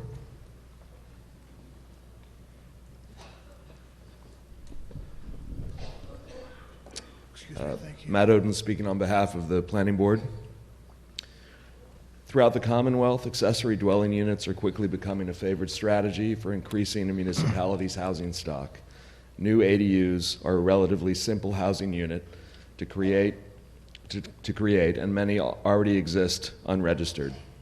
Introducing zoning provisions that allow the creation of new ADUs and allow for the legalization of existing ADUs can be an effective tool for housing production. ADUs can provide an important element that helps diversify a municipality's housing stock and address the needs of many otherwise unserved members of the community, including seniors seeking to age in place, young adults caring for aging parents while simultaneously needing independence and privacy, families with disabled family members, renters with limited economic means, and frequent travelers. Due to their nature, ADUs tend to be fairly affordable, so while the units do not strictly increase the town's subsidized housing inventory, ADUs do improve the town's housing stock from an economic equity perspective. The Planning Board believes that the ADUs are a smart housing production tool, and the town recognized this by addressing ADUs in the 2016 Housing Production Plan. Listed as an issue affecting the production of affordable housing, the plan states, Brookline zoning has no provisions for accessory dwelling units. A bylaw allowing ADUs could help create some alternatives to diversify the existing housing stock and generate rental income that could help seniors remain in their homes. To be effective, an ADU bylaw should accommodate alterations for accessory apartments to include expansion of the principal building, not just confining alterations to the existing building envelope, and provide for accessory apartments in new construction, at least in some designated areas. An ADU bylaw is again mentioned under the HPP's housing goals and a specific strategy for achieving the plan's housing goals. Given that the HPP is a community-informed planning document, the Planning Board naturally supports the conclusions of the plan and the goals and strategies laid out by the plan, including an ADU bylaw. Therefore, the Planning Board recommends favorable action. Mr. Spiegel? Thank you, Mr. Moderator. Stanley Spiegel, Precinct 2. A quick question with regard to 40B. I understand these ADUs would not count towards the affordable housing number of units. Would they, in fact, work the other way around and make it more difficult for us to achieve the 10% number? What impact would they have on 40B? The ADU will count and the count for the town's total stock, so it would not be counted above the line as an officially subsidized affordable unit, but it would count as part of the town's housing stock. Unfortunately, in a way, Mr. Levy is correct that the actual sheer numbers of production are likely to be very low, even though it's a good option to have in our toolkit. So it's really nearly inconceivable that the addition or the presence of ADUs would jeopardize the town's status as being above or below the cherished 10%. But it would not help. It would not assist. It would be marginally the other way you're saying. Am I correct? Very marginally, yes. A little marginal. Thank you. Mr. Richmond? Clint Richmond, Precinct 6. I have to admit I'm a little skeptical of these ADUs. I just want to I have a few clarifying questions which you can answer if you could. It sounds like we keep hearing a lot about caregivers and these kind of things, but it's any 6-month lease, right? It's not restricted in any way to a specific class of tenant. The tenant, no. That there's a whole range of possible uses for different types of households. So a caregiver is one use, and in that particular case, there's a narrow carve-out for a permitted of extra space. But it could be any renter, any 6-month lessee, right? If it's a renter, it has to be by a written agreement, a lease or other written agreement of a minimum of 6 months. Right. So the idea is to provide real housing and not transient housing. And would au pairs qualify for these? Yes. Does it require a separate entrance? It does require under the building code as a separate dwelling unit a second means of egress. And but it could be the third floor in I don't have the third floor in my house, but it could be a third floor in a house and a fire escape in the back or something. It could, but again, because of the desire not to change radically the exterior design of a house, there's a provision that allows an exterior stairway to only go up to one level and not up to two levels. Now, But- Mr. Richmond, I really prefer that we don't have a dialogue here. Okay. If you ask your question, Okay. and I'll seek an answer from All Mr. right, Buck. thank you. I've just got a couple more. How many legal ADUs do we have now? How many are accessible to mass transit? And could an ADU be used to get around the FAR? Mr. Blood? No, in fact, I'll start with the last one. The planning board had a real concern about ways of getting around the FAR. And we, working with them and the planning staff, plugged those holes very carefully, so there's a very strict limit that can't be gamed to get ADRs up in stages.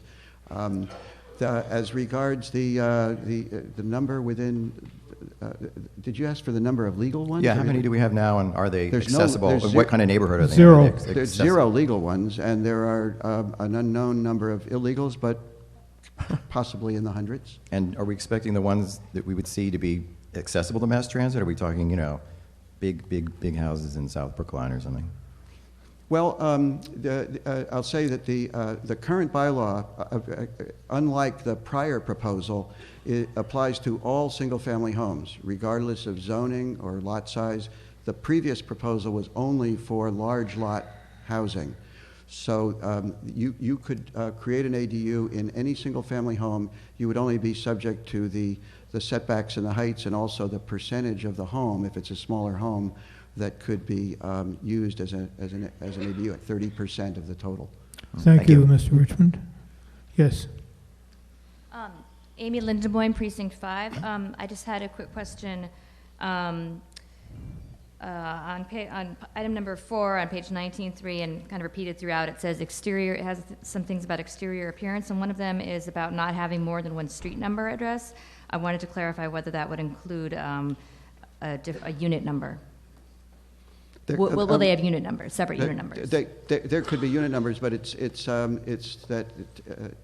intended that the postal system and that it's basically considered a single-family home with an accessory unit rather than it's two distinct units. Did the committee consider the effect that would have on other laws, like the Childhood Lead Poisoning Prevention Act?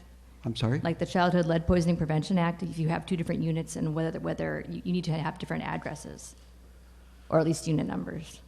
We didn't consider that specifically, although I can say in general that the entire application of the existing building code, including for lead paint, would apply. I just want, okay. Thank you, Ms. Frawley. Thank you. Regina Frawley from South Brookline, which was just referenced by Clint as if we have large. We're under 7,000 square feet. We're not the mansion area in 15. And I saw that on the internet today, which is a real misconception. That said, I also want to object to something Mark Levy said. As someone who stayed home for 11 years and took care of my mother, who had Alzheimer's, he seemed to be dismissing the value that it would have. I saved the Commonwealth of Massachusetts, as well as the federal government, hundreds of thousands of dollars by taking care of my mother. So let's be clear that a accessory unit apartment can be very, very valuable and cost-effective when it's for a caretaker. Thank you. Yes, sir. Nathan Spritz, Town Meeting Member, Precinct 16. This is a follow-up to Mr. Spiegel's question. If these accessory dwelling units are separately counted in a housing census, how are they going to be dealt with for tax assessment purposes? Will there be commercial units? Will the owner of the larger unit have a commercial subunit, and they'll be paying the higher commercial rate? How will that work? No, it would be strictly residential, number one. There's no question that there would be any kind of a commercial rate applied or any different treatment than essentially a single-family residence with the accessory unit. The tax question is a good one because it may add value, but the only way that you can really have that reflected in tax bills is evidence over time there will be a separate item in the assessor's database saying this house has an accessory unit in it. And if the sales show over time that similar homes, except for this difference, sell for more, then they would be assessed higher based on sales data. So may I ask one more question, Mr. Moderator? Sure, go ahead. So what about the value of the residential exemption? Would that only apply to the part where the owner lives and not apply to the separate ADU? Mr. Spiegel's question asked, just sparked this in my mind. Right. So the requirement is that there be owner occupancy of the property of either the primary residence or the accessory, either. Okay, right. And that would make the property eligible for the residential exemption. And as you may know, the amount of the exemption is fixed based upon the average of all properties in the town. So whether there's an accessory dwelling unit or not, or whatever the other characteristics of the property are, the dollar value of the residential exemption is the same. So there'll be no double counting because of 2 units? There can't be, no. Thank you. Mr. Rosenthal? Yes, Marty Rosenthal, still Precinct 9 and Chair of PAX. I just want to make a quick comment that we talked a little bit here and some emails about the demise of rent control. I need to give credit to Roger Blood, who is one of the unsung heroes of housing development in Brookline. He was a bitter enemy on rent control, and he put his time where his mouth is, and he stayed involved now for 30-odd years, odd, emphasis on odd, for all of us, plugging away to create more affordable housing in Brookline, and I want to express appreciation for that. Thank you, Marty. Mr. Ananian. Whoops, Ms. Gilman. Jane Gilman, Precinct 3. Mr. Moderator, I have a question about the 5-year threshold, and I wondered if there are any exemptions. So let's take a scenario maybe where someone's been living in their home for 3 years and one of the couple somehow is incapacitated, or has some serious illness. Is there a provision in the Warren article for an exemption? There isn't. This would be, it's a legitimate situation you're raising, and the entire exercise was a number of many trade-offs. And just the very strong desire not to have owners anticipating moving and building something just to cash in when they sell. The two things are at odds, and there's no exemption there now. You might look at this as a first step, and with some experience with it, we would have another look at any number of aspects of this. Thank you. I would appreciate that. Ms. Jazwicki, who is, by the way, celebrating her 45th wedding anniversary this evening.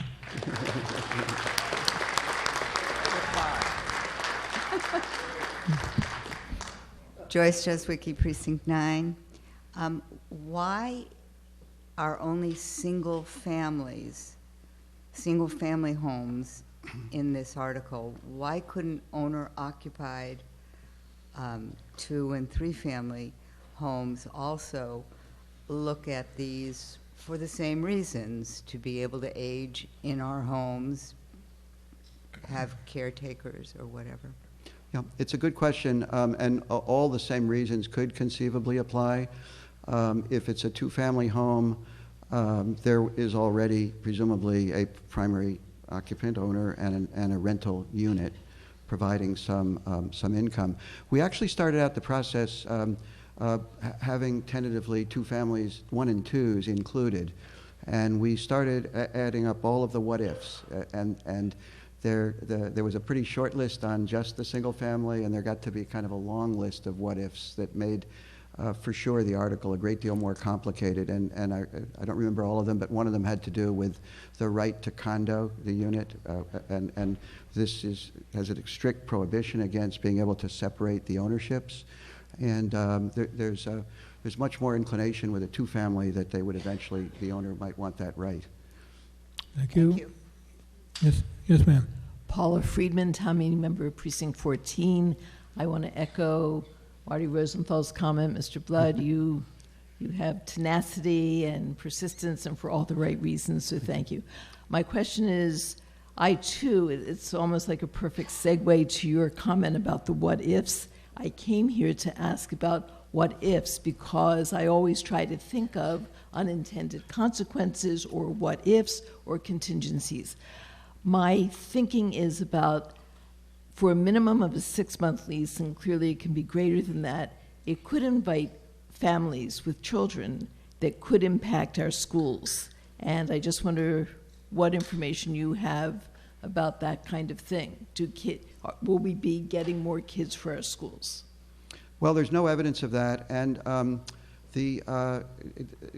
looking at, there's several comprehensive studies of the provisions of these articles throughout the Commonwealth, and some pretty good statistics. And one of the ones is on the maximum size of the unit. And while we're more permissive on some things, we're pretty cautious on the maximum size of the unit.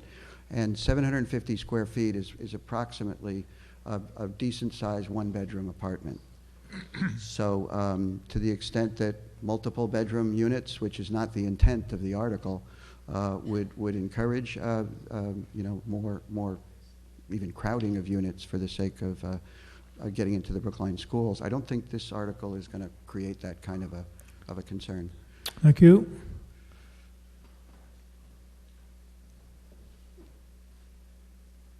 Ms. Pelkey.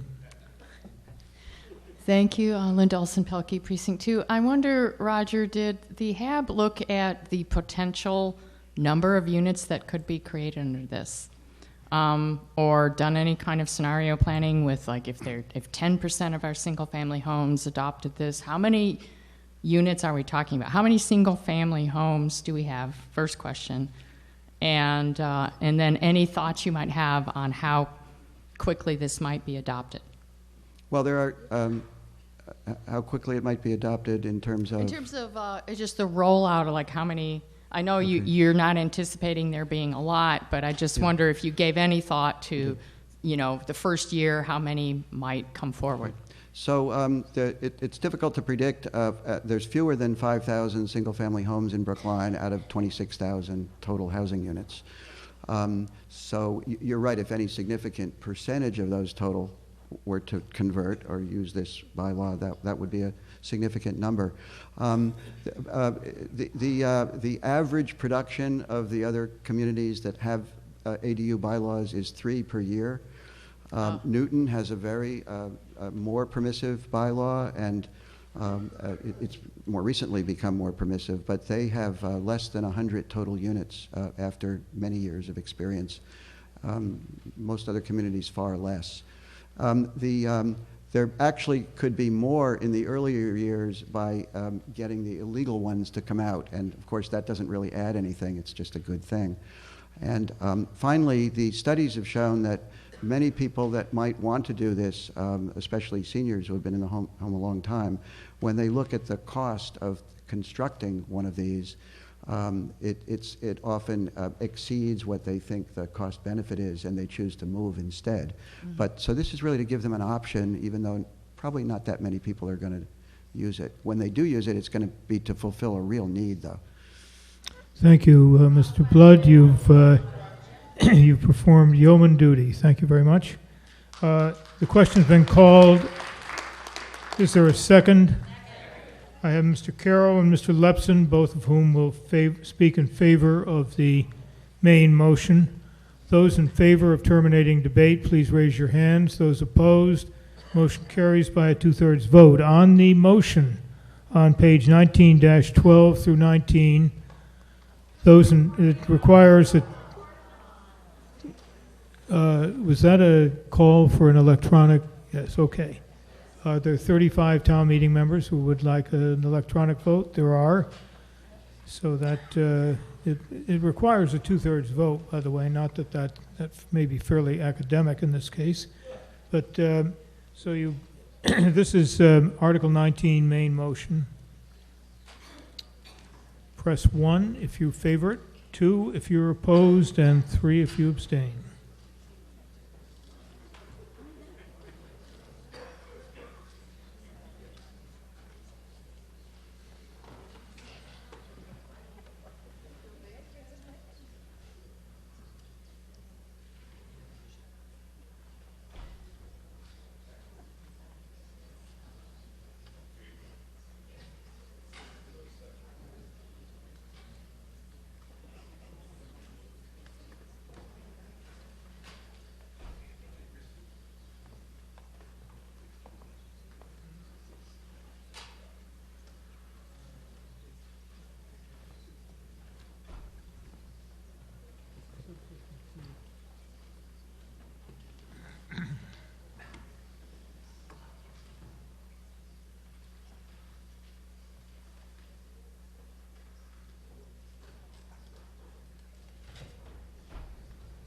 Motion carries by a vote of 192 in favor, 2 opposed, and 4 abstentions. Article 20. The motion offered under Article 20 by Mr. Fernandez, seconded by Mr. Green, is at the bottom of page 20-5 to amend the zoning bylaw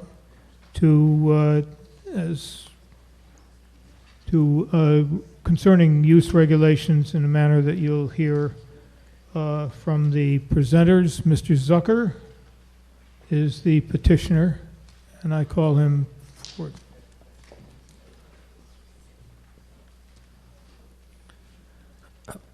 Bobby Zucker, Griggs Road, and resident of Brookline for more than 20 years. Thank you for giving me this opportunity to present Article 20. I will do my best to keep this short. The purpose and intent of Article 20 is to allow micro-unit buildings in Coolidge Corners G 1.75 zone. Micro-units are defined in the current zoning bylaw as dwelling units that are smaller than 500 square feet. In 2016, town meeting voted to change the zoning for the Emerald Island Overlay District over by Brookline Ice and Coal. A 17-member study committee thoughtfully recommended that rezoning. One of the changes that was approved was to allow micro-units as a primary use with reduced park requirements commensurate with their size. Unfortunately, by defining micro-units and allowing them in the Emerald Island zone, it actually made them no longer allowed anywhere else in town. This was unintentional. Micro-unit buildings were allowed in town until called out in the Emerald Isle zone as an allowed use. This has been confirmed by both the building commissioner and the planning department. Article 20 begins to correct the unintended consequences of the Emerald Isle zoning by allowing the use again in Coolidge Corner. It is utilizing the same reduced parking requirements of up to half a space per dwelling unit. Micro-unit buildings create community through shared communal space. They will also provide Brookline with new apartments that are more ecologically friendly because of their size. They will benefit Coolidge Corners restaurants and retail stores and provide increased housing choice for its residents. Our current zoning encourages larger units and more parking. Micro-units have been an effective tool in other parts of the country to meet housing demand, and they will be able to help Brookline and Greater Boston meet their housing production plans. Article 20 does not change any of the dimensional requirements within the zoning bylaw. It only allows the use. It does not provide any financial incentives. It does not change the approval process. All projects will still go through the planning and zoning boards. Finally, micro-unit buildings with more than six or more units will provide 15% of their units as affordable through our town's inclusionary zoning bylaw. Please consider voting in favor of Article 20 and create new housing choices that will benefit the town, its residents, and its businesses. Thank you. Thank you, Mr. Davis.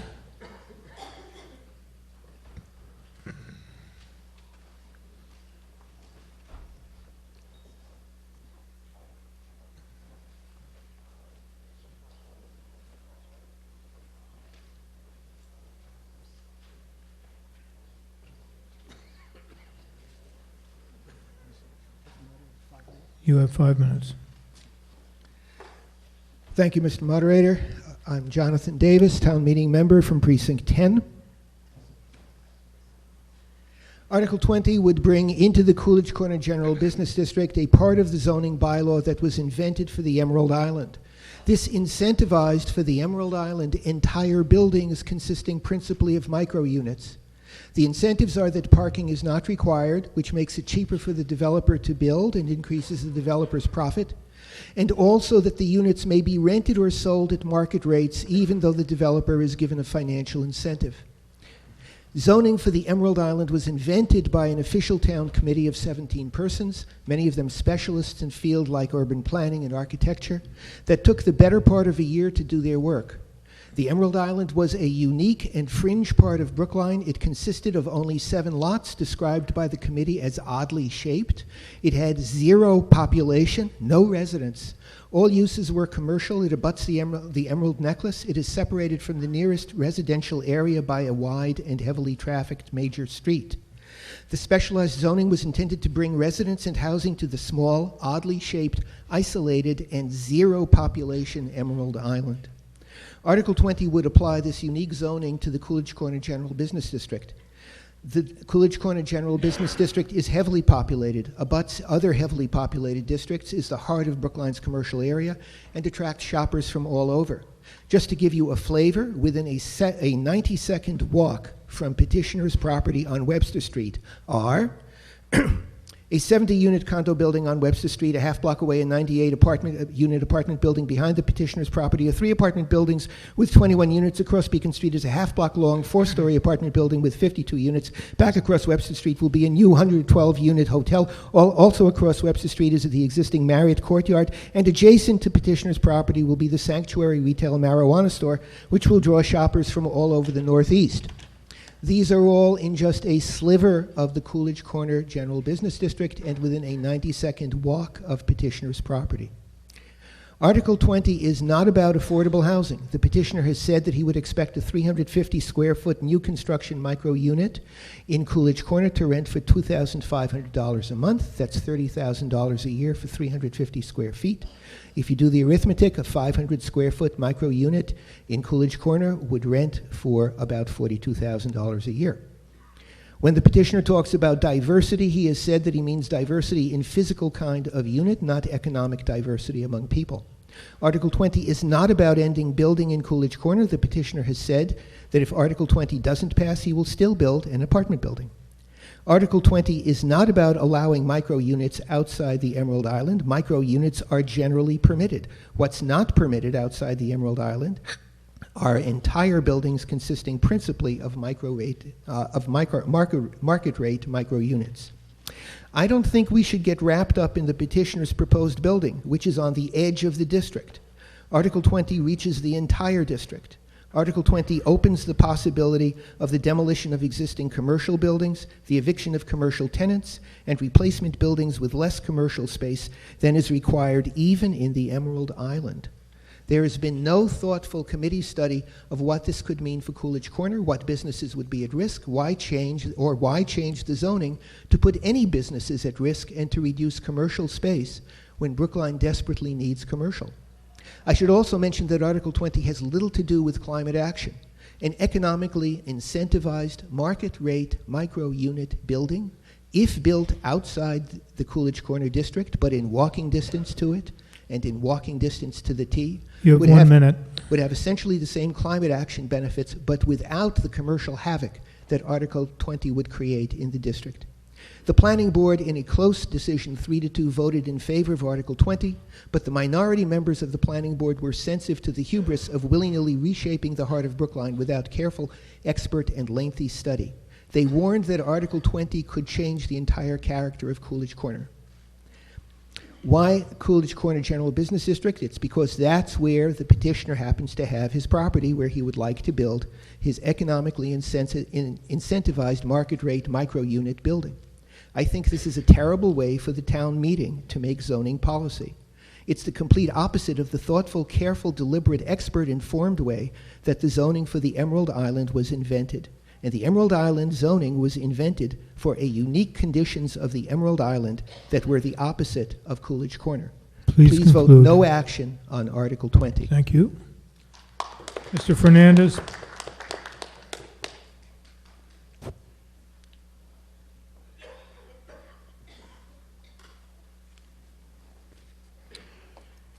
Thank you, Mr. Moderator. Raul Fernandez speaking for a majority of the Select Board in favor of warrant Article 20. So, here's the deal. You won't be getting some grand speech from me about how this warrant article will lead to a revolution in affordability or stave off the climate crisis or finally bring racial justice to Brookline. You'll be getting that speech later. For those of you who tune in on Tuesday nights to our meetings, you've heard me say the following before. We need to have a grown-up conversation about finance and development in this town. One more time for the cheap seats. We need to have a grown-up conversation about finance and development in this town. Business as usual, thank you, appreciate that. The economist in the room. Business as usual has proven to be completely unsustainable. Relieving the residential tax burden and keeping rents manageable can only be accomplished by increasing our commercial tax base and by increasing the availability of housing stock. That includes both market rate housing, as is proposed here, and affordable housing, which has been coming lately through 40Bs and inclusionary zoning, to which this development is subject. And frankly, our 15% requirement for affordable units in new construction is far too low and has to be increased. And while I'm at it, the absurd parking requirements for residential construction needs to be reduced or eliminated. Thank you. Please hold your applause until the speech has been concluded. Thank you. Yeah, just save them up. But those are other warrant articles for us to debate another day. Honestly, what's proposed here is really quite clear. You're either for this kind of development or you're against it. For those who are waiting on a comprehensive plan, I too would love for us to develop one, and I welcome that process. However, there's no reason that this body can't use its judgment to decide what you think about this kind of development in this part of town, my neighborhood, right now. As the debate continues, I encourage you to stay focused and please stay within scope, even as you think about the bigger picture, which in my mind is the need to increase our tax base and the role of thoughtful, transit-oriented development in making that happen. You've got 4 select board members in favor of this article and 1 opposed. Look, we've got a real challenge in terms of our tax base and in terms of all levels of affordability, and we think that this can be part of the solution. I hope you'll agree. Thank you. Thank you, Mr. Levy.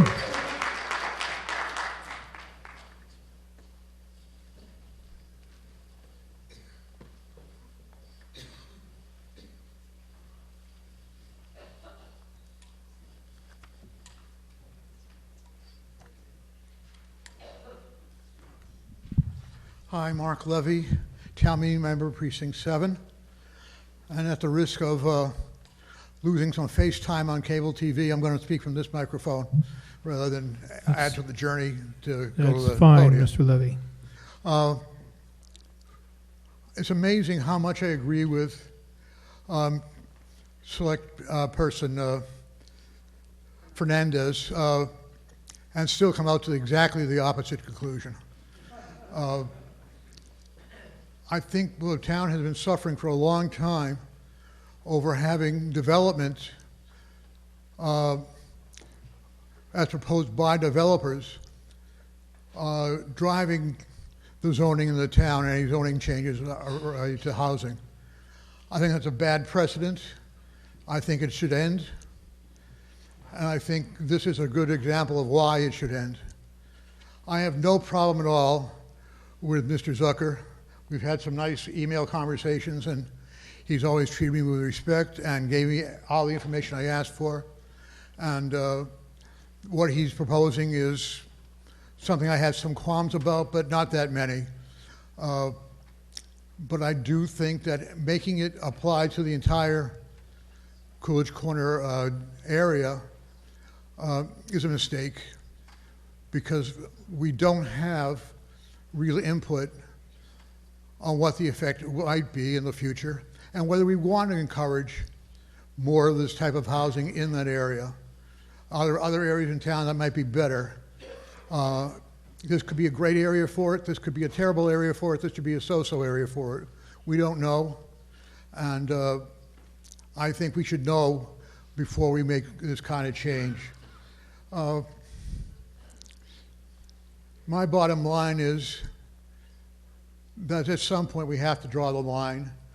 And as much as I respect Mr. Zucker's right to propose this amendment in order to enable him to develop what he wants to develop in that area, I think the fact that we can't do spot zoning, that's going to apply to a whole district, I think makes it an ill-considered proposal at this moment, and I've rise to oppose it. Thank you.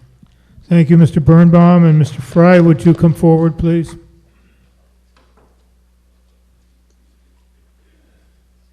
Good evening, Ben Birnbaum, at-large member of the Advisory Committee and a resident of Precinct 9.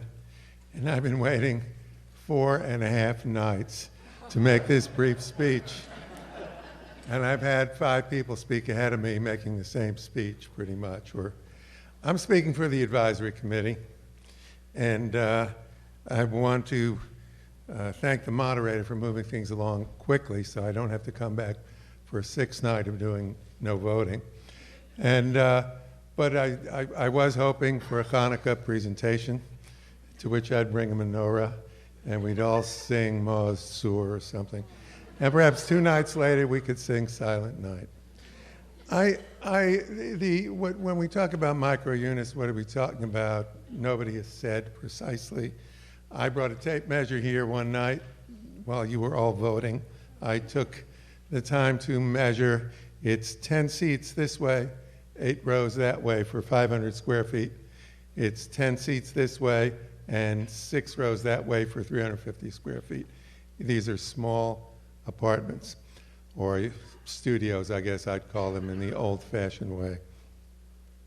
The advisory committee, and indeed the subcommittee that advised the advisory committee on planning and regulation, had the same kind of concerns that we've heard tonight from a couple of the speakers, and I want to address them. I don't want to address everything else that has already been discussed.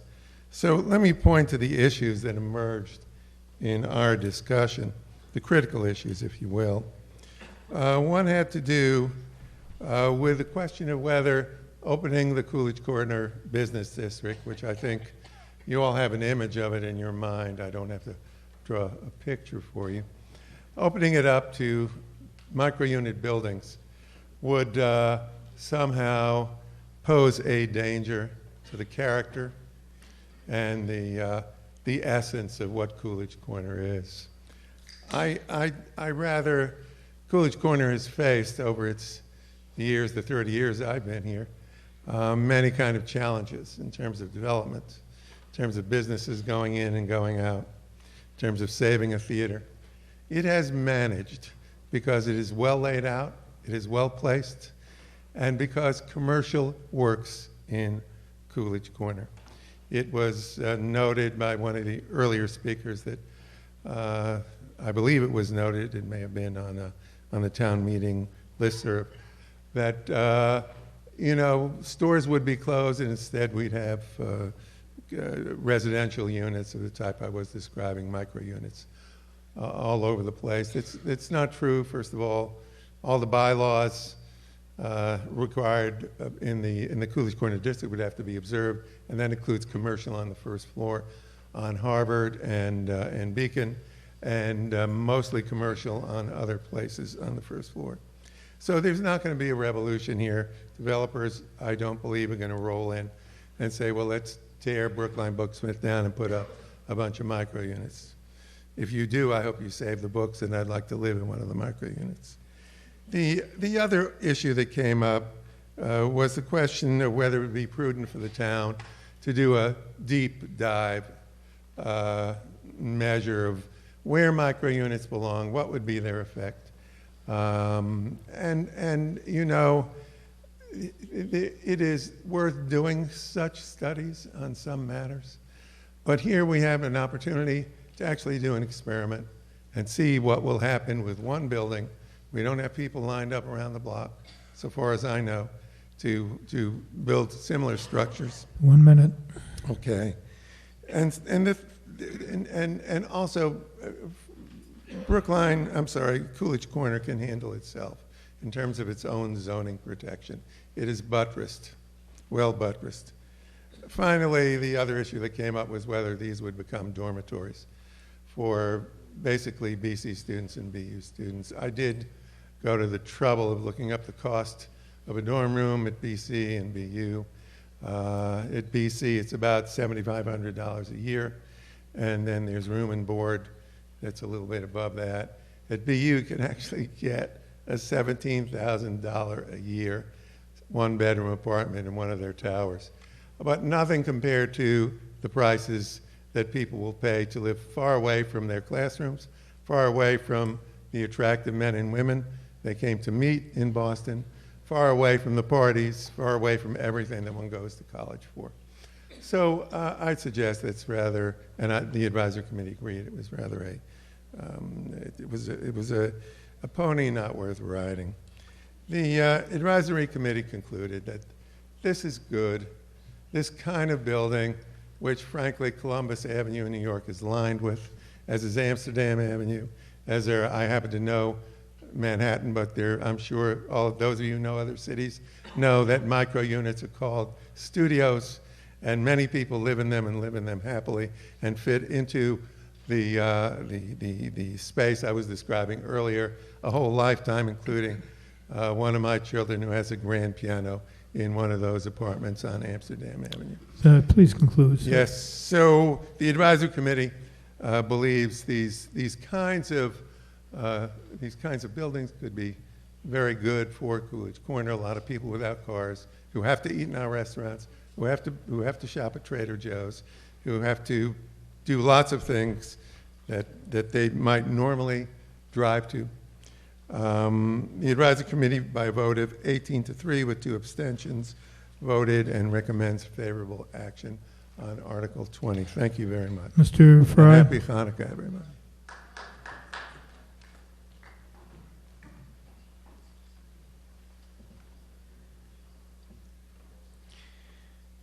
Thank you, Mr. Moderator. Ernie Fry, Precinct 7.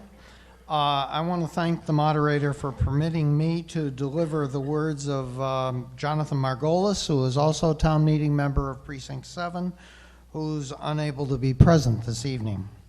I shall now be speaking as Jonathan.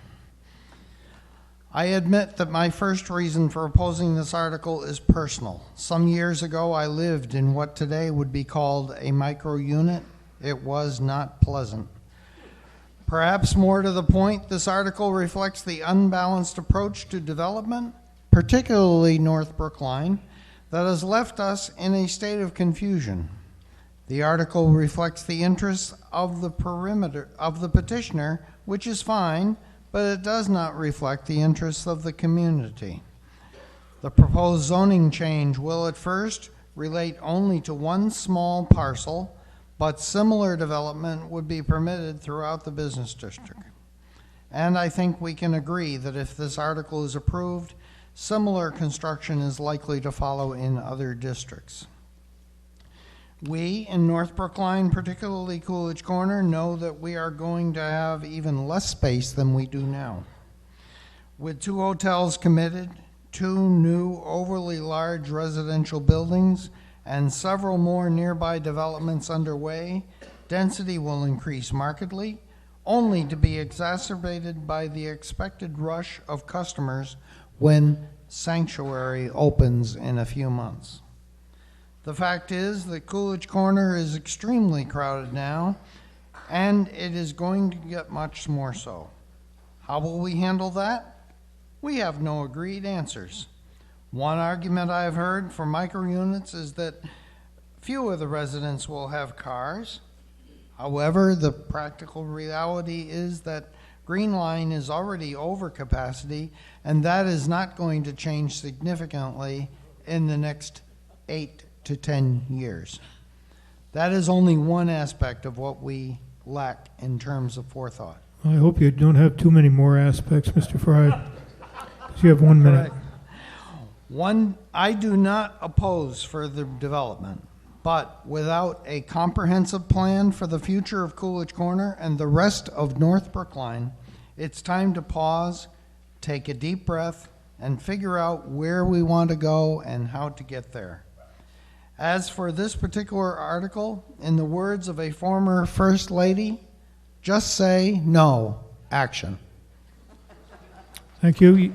Yes, sir. Mike Toffel, Precinct 8, which is near and extends into Coolidge Corner. I have a comment and some questions. So I agree it is time for a grown-up conversation about finance and development, to quote our select board member. And I am pro-development. I think it's an important resource to raise funds for the town, much-needed resources, to avoid as many overrides as we'd otherwise have. But I don't see how zoning by a developer instead of by the planning board, it reflects a grown-up conversation about finance and development.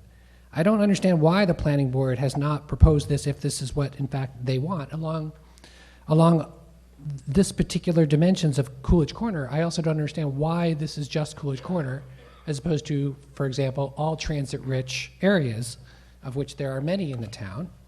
I don't love the idea that some are viewing this as an experiment that Coolidge Corner should bear the sole benefits and potential drawbacks of. If it's an experiment worthy of our town, let's have a town-wide experiment, not just one blessed in Coolidge Corner. My question is, why just Coolidge Corner? Why does that make sense to the zoning, to the planning board, and to the select board? Why are we focusing on micro-unit dwellings rather than micro-units? There's plenty of apartments could have micro-units in them that don't necessarily need to be like the entire building. Why not spread them across buildings and have mixed use? And then advisory said Coolidge Corner is buttressed by other things that are going to protect it, but didn't mention actually what any of those buttresses were. So I'd love advisory to be more specific on what those buttresses are. Thank you. Well, let's call on Mr. Udens to speak for the planning board on at least your first two questions.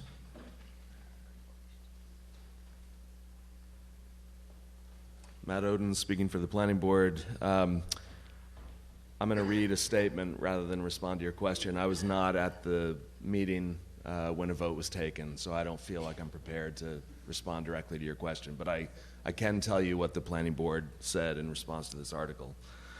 Planning board voted to recommend favorable action by a 3-2 vote on the petitioner's revised version of the warrant article. The majority agreed that the greater density in Coolidge Corner was appropriate and that this zoning could be expanded to other zoning districts in the future. The revised version of the article would keep any development of buildings with micro-units within the existing zoning parameters of the Coolidge Corner district and therefore not exceed the permitted density of the Coolidge Corner area. The minority felt that there should be more evaluation of allowing micro-units in other zoning districts now, and that if this article were used to develop multi-story buildings on Harvard and Beacon streets, micro-units over storefronts with no parking, the character of the area would change.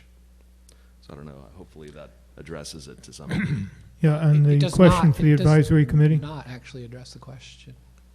Are you okay, Mr. Tobel? I'm just saying it did not address the question. Okay, well, Mr. Birnbaum, do your best. I will. I can't answer questions for the planning group, obviously, but I can answer for the advisory committee, and I will say that while I've only been on planning and regulation for 1 year, or actually the last 6 months, the formidable collection of bylaws, rules, and regulations in the zoning book is what I mean, or what we mean when we say it is buttressed. These are the planning rules and the bylaws that have kept Coolidge Corner looking the way it is, and that will keep Coolidge Corner looking the way it is. This proposal, I should say, anything that is built under this bylaw, under this new category, will have to be built according to the regulations that already exist, the zoning regulations, is my point. Mr. Moderator, neither of these questions have been answered by the individuals who you've appointed. Are there others who you can appoint who can actually answer these questions? Sure, Mr. Sandman.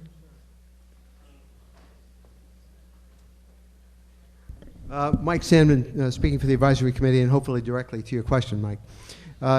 If you look at the per square foot rental value of commercial property in Coolidge Corner and compare it with the per square foot value of a studio apartment, I think you'll find that the value of the commercial space significantly exceeds the value of the residential space. And so the incentive is actually to minimize the amount of non-commercial space at the storefront level, and perhaps even on the second floor in buildings in a built-up commercial district.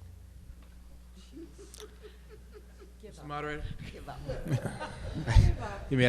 Mr. Fernandez, sure. You want to give it a shot? I do want to respond to part of it, which is the question about from Mike about why this is coming not from, let's say, the planning board, but through these other means. And a simple answer is our government allows it. I mean, this is our process. Residents are allowed to bring forth warrant articles to us. In fact, we voted on some of them affirmatively, including warrant Article 9, the real estate transfer fee, which did not come from a committee, Land Bank Study Committee. Face surveillance we just voted for, which did not come from the surveillance and other committee.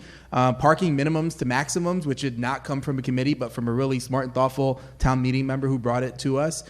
This is the way that our system of government works. Not everything needs to come from a board or committee in our process. Unless we'd like to change that, I think this will keep happening, and it's up to town meeting to judge it on its merits. Ms. Frawley? Yes, I would like Regina Frawley from 16, who from the year 2000 to 2005 attended the comprehensive plan that was state law required at every city and town in Massachusetts. When I inquired in 2010 why weren't we getting ready for the next comprehensive plan, which was widely participated in, I was told, well, we really only count the every 10 years at the end, so it would be 2015, not 2010. 2015 came and went, and the Massachusetts law changed, and they dropped the requirement of a comprehensive plan. That does not stop you from doing better government, and you have not done it. You can have a bylaw or you can have a policy that says we're going to do a comprehensive plan. You read the Facebook, you read the TMMA, and you know that's what people want. You cannot do piecemeal zoning anymore and be called responsible. Thank you. Ms. Jazwicki. Joyce Jazwicki, Precinct 9.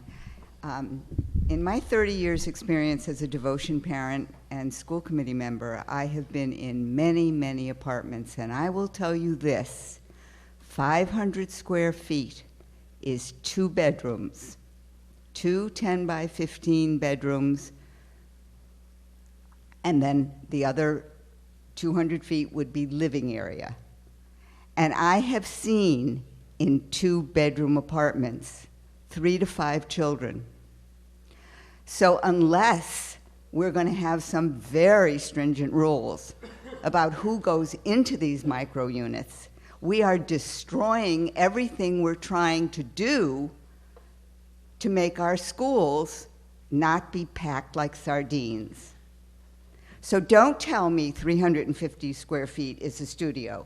It's not.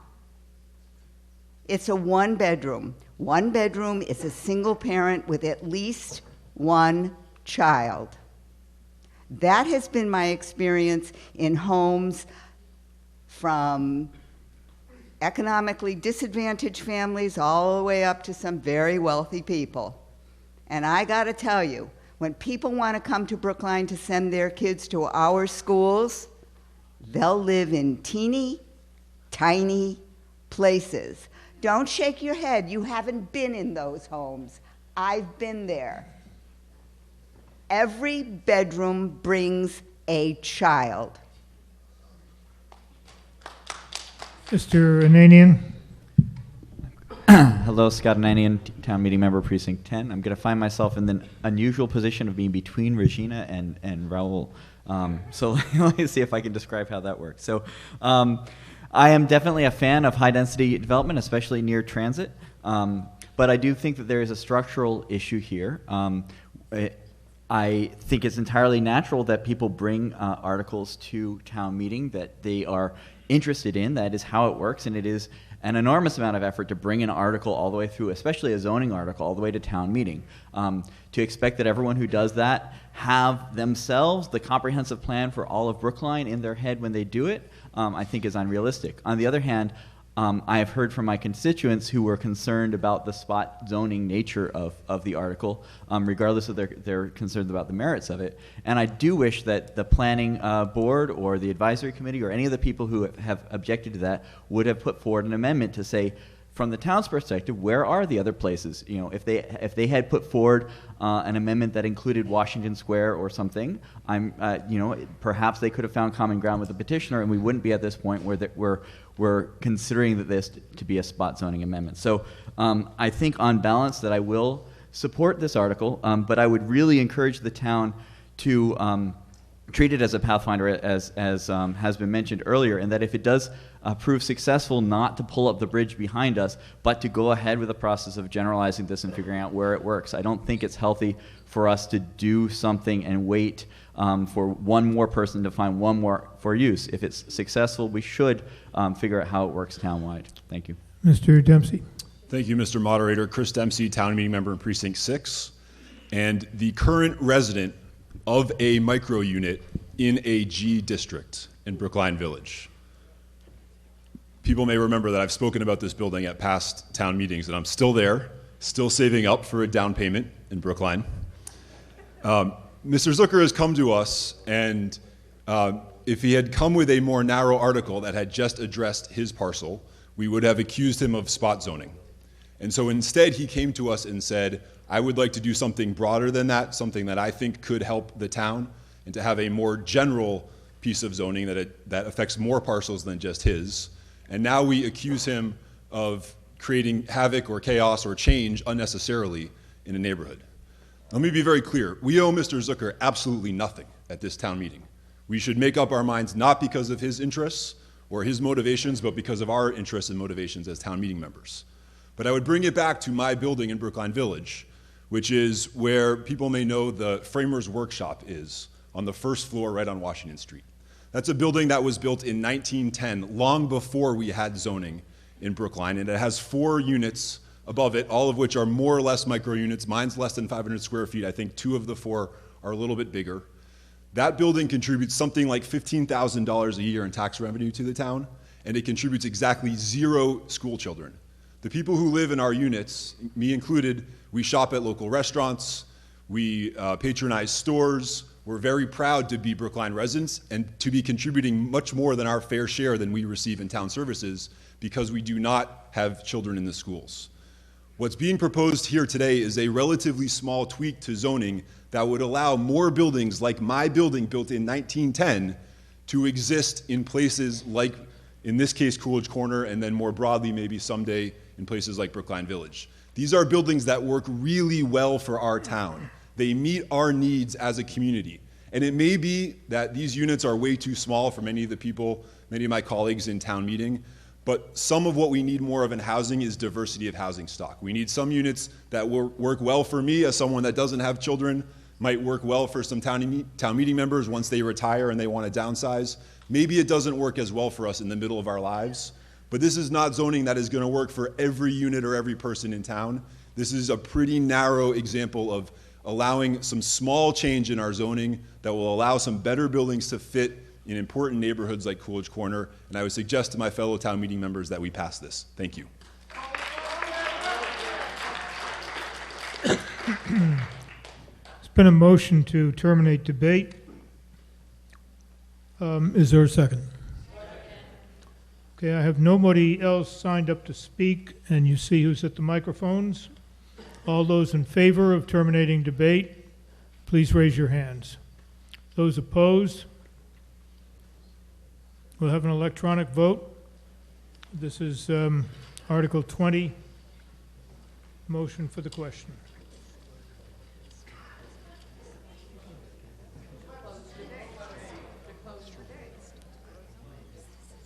So this is on the motion to terminate debate. If you want to terminate debate, press 1.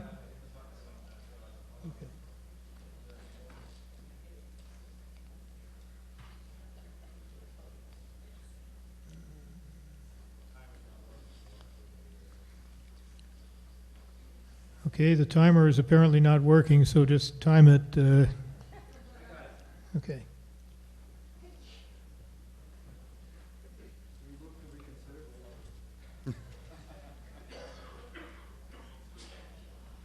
Well, that motion's going to fail.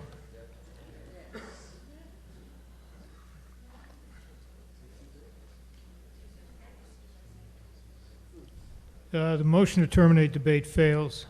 Yes. We'll proceed with the questions from the floor. Thank you, Mr. Moderator. Susan Roberts, Precinct 2. I am troubled also by the process involved in this particular warrant article, although at some point I definitely am very open to micro housing units.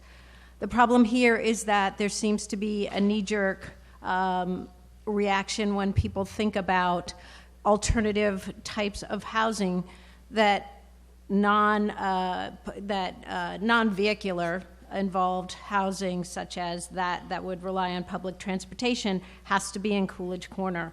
I am definitely a supporter of doing some sort of comprehensive plan throughout Brookline of where this type of housing could go. I don't understand why we have chosen and singled out once again Coolidge Corner for this type of development. I don't understand why Brookline Village or Washington Square or anywhere else along Beacon Street isn't chosen.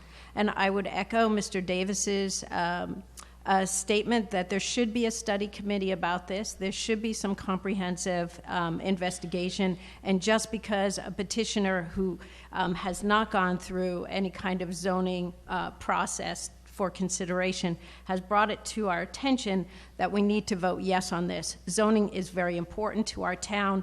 We fight a lot about it. We have just, in fact, approved last town meeting a major project by Chestnut Hill Realty, which we all know about, and that took a lot of work, and it was a project that I supported. I was on the committee, and I supported that project, but we studied that for 2 years, and I suggest that now is not the time to just decide because someone proposed it that Coolidge Corner is the right and only place for microhousing right now. And I suggest that we do form some sort of plan or study program rather for this type and other types of alternative housing throughout Brookline.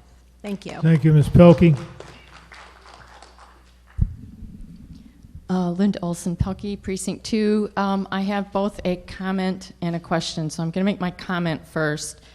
To try to answer Mr. Toffel's question a little bit about what the buttressing restrictions are, and there's a twist with having residential in business districts that makes this a little different. So the underlying zoning allows a floor area ratio of 1.75 with a maximum height of 45 feet. The proposed warrant article, because it is for residential buildings in a business district, actually allows a floor area of 2.25 and a maximum height of 50 square feet. So it actually is beyond the parameters that are in our current zoning. And my question is one that has been attempted to be answered a few times, but I don't think it's been answered definitively, and perhaps we could ask someone with the real background in the field of real estate finance, perhaps. And that is just what is the possibility of losing existing commercial buildings to an attempt to build a micro-unit building, whether or not it has the commercial on the first floor because it's on some street that's not Beacon and Harvard. Do we have any volunteers to respond to Ms. Pelkey? I'll give it a shot. So I'll give it a shot. Cliff Brown, Precinct 14.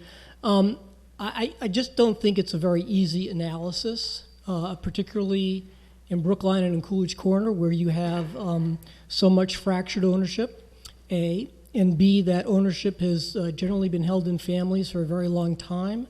So my expectation is that most property owners have zero or negative basis in their properties, which would mean that a sale would have both capital gains and recapture for regular income tax purposes, making it probably very uneconomic for a seller to sell one of those buildings. So it might make sense to someone who has a plan to do something, but given the ownership in Coolidge Corner, I'd be surprised if you had a lot of willing sellers, and there does have to be a willing seller and a willing buyer for something to actually happen. I do have another comment I'd like to make as long as I'm up here, if I may. Go ahead. Which is that Waldo Durgan was a specific project, just like this is a specific project. It was not an area of town. It was not a comprehensive plan for redevelopment. And one of the reasons that we are faced with these situations here at town meeting is because town meeting generally has not been very receptive to broad-based zoning plans. And if the town meeting is actually expressing a desire to have that, then I think that we are looking forward to some very positive changes, as Select Person Fernandez has suggested. Thank you. Thank you. Yes, sir. Dave Gayshock, Precinct 13, town meeting member. Just briefly to correct the record on student generation, because it's relevant to a lot of what we do here beyond this. There's actually data that the school department, in conjunction with other town departments, developed about, I guess it's 4 years ago now, looking at how various types of unit configurations actually generate students in the school system. For one-bedroom units, what they found was 8.37% of the unit total in terms of K to 12 students. So that's 8 K to 12 students, so not even one per grade, across every 100 one-bedroom units. So it's not one student per bedroom. It's one student, fewer than one student every 10 bedrooms. It's a little bit higher for 2 beds, but it's still, even across town, only about one student every 2 units. So one student every 4 bedrooms. So just for all of our planning purposes, let's keep that in mind. We're not, with every 1 bedroom that we allow, or every 2 bedroom we allow, generating more students for our schools, and whom we should welcome anyway. But that's it. Thank you. Ms. Daly. Nancy Daly, Precinct 12. I just want to note that while we hope people in this building would get on the T to go downtown, they are also likely to be calling Uber and Lyft on many occasions. So I think they will add to the congestion in the area. But I have a question too. Does if we approve this for that whole Coolidge Corner area, I understand this is meant to be a regular development, but could somebody then build a 40B in that zone? A very large project with hundreds of micro units?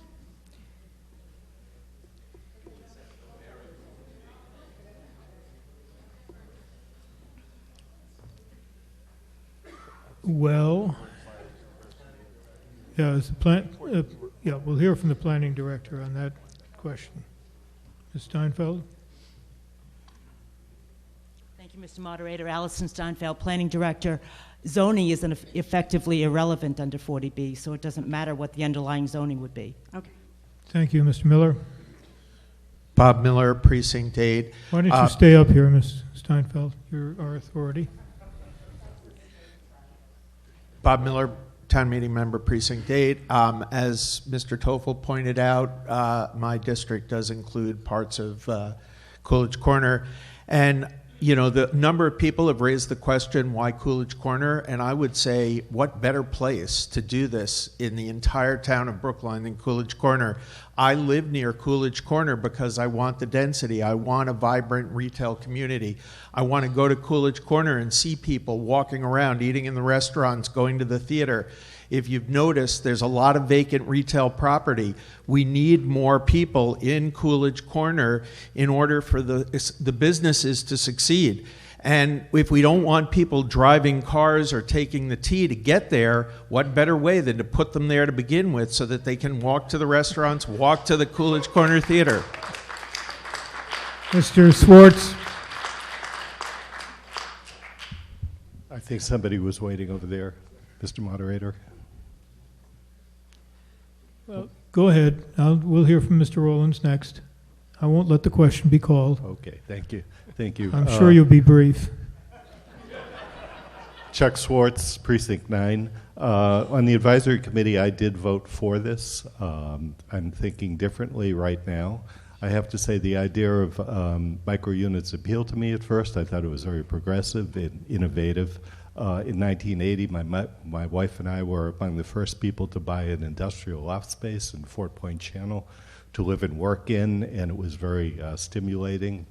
But there are a couple of things that bothered me, and that is, first of all, if this were just proposed for this particular site, that would be one thing, but I'm very hesitant, very afraid about having all of Coolidge Corner open up to this kind of development.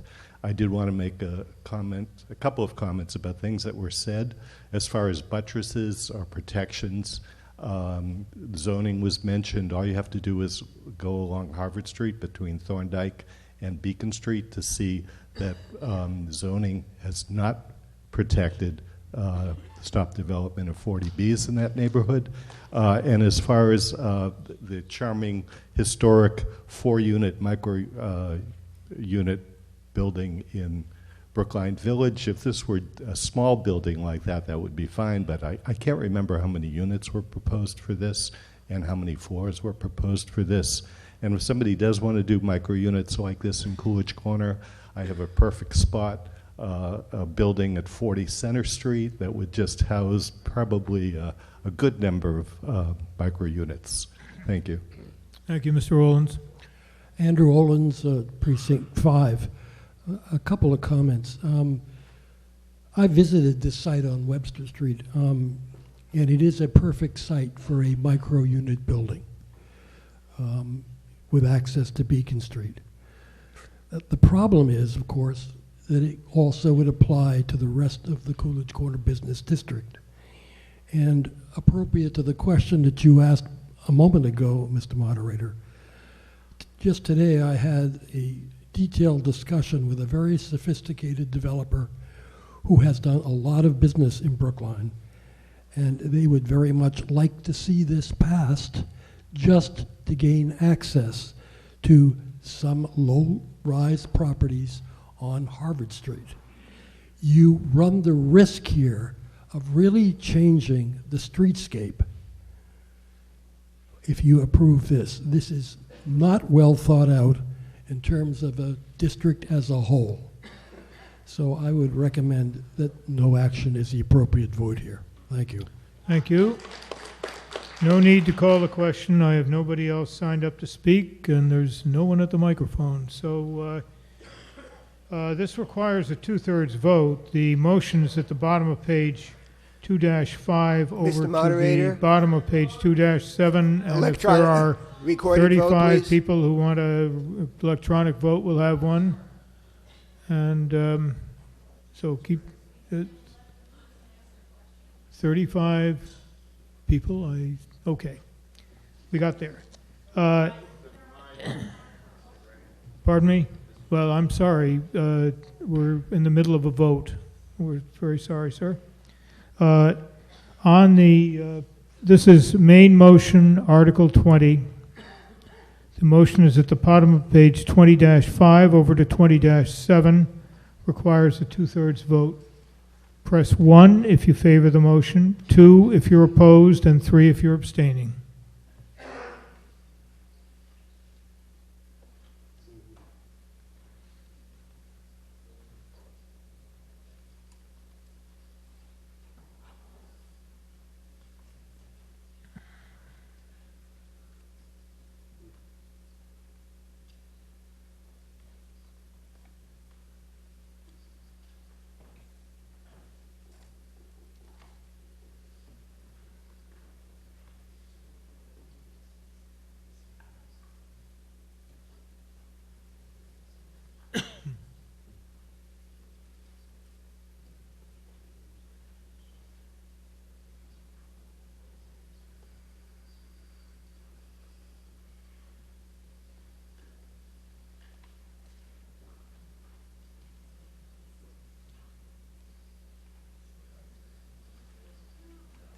Motion fails to achieve a 2/3 vote, 112 in favor, 80 opposed, and 5 abstentions.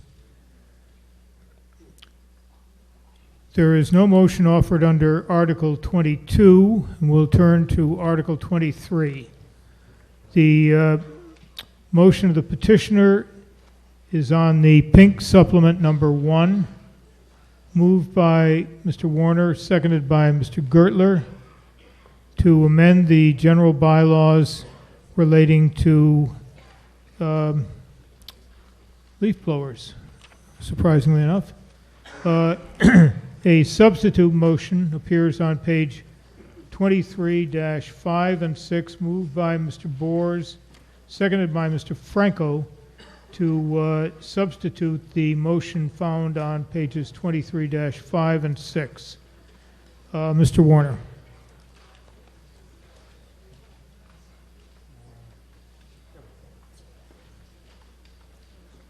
Good evening. I'm Don Warner, the petitioner for warrant article 23. Can everyone hear me? Let me try again. I'm Don Warner, the petitioner for article 23. This article, if approved, will prohibit the use of gasoline-fired leaf blowers on public streets and sidewalks in order to limit the spread of toxins, carbon emissions, and noise pollution.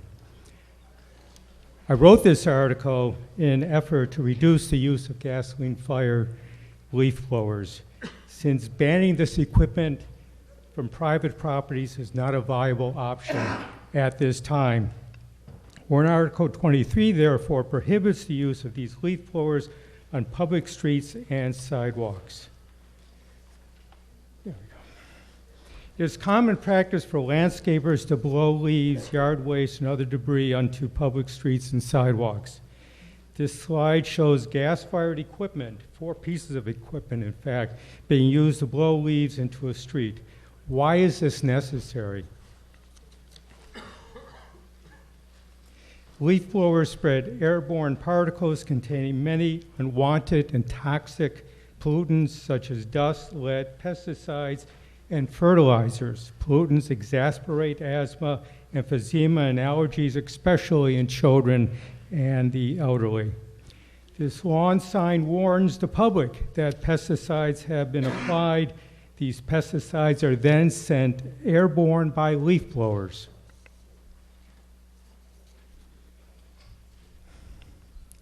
Debris blown into streets create harmful dust clouds and is resuspended by passing vehicles. Banning leaf blowers from streets will also reduce the amount of carbon emissions and noise pollution. Please note that the man in this picture is wearing an air filter face mask to protect himself from toxic dust plumes.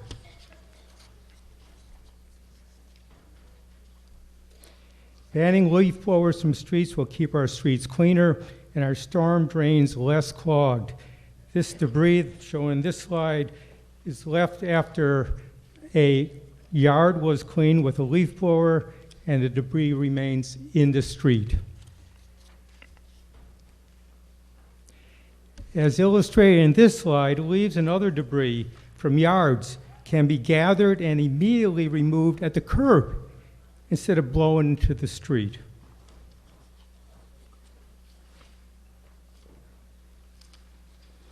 Dirt and debris on sidewalks can be cleaned with rakes and brooms instead of leaf blowers. Why is a gas-fired leaf blower needing to clean a sidewalk?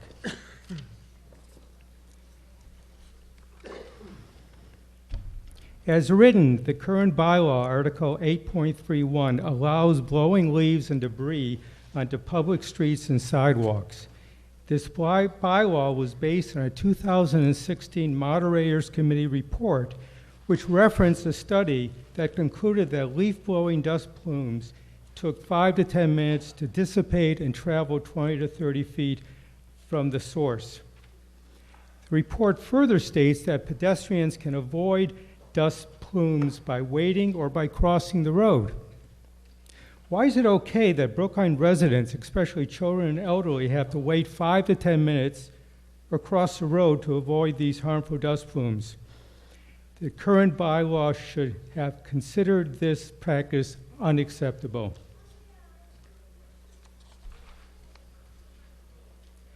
My amended warrant Article 23 prohibits the use of leaf blowers on public streets and sidewalks and requires the immediate removal of leaves, yard waste, and other debris at the street curb abutting a private property. The Advisory Committee's version of Article 23 continues to allow the blowing of leaves, yard waste, and other debris onto public sidewalks and streets, which is unacceptable. You have 1 minute. I won't need it. Please Good. vote for my amended version of warrant Article 23 and not the Advisory Committee's version. Thank you. Thank you, Mr. Bors.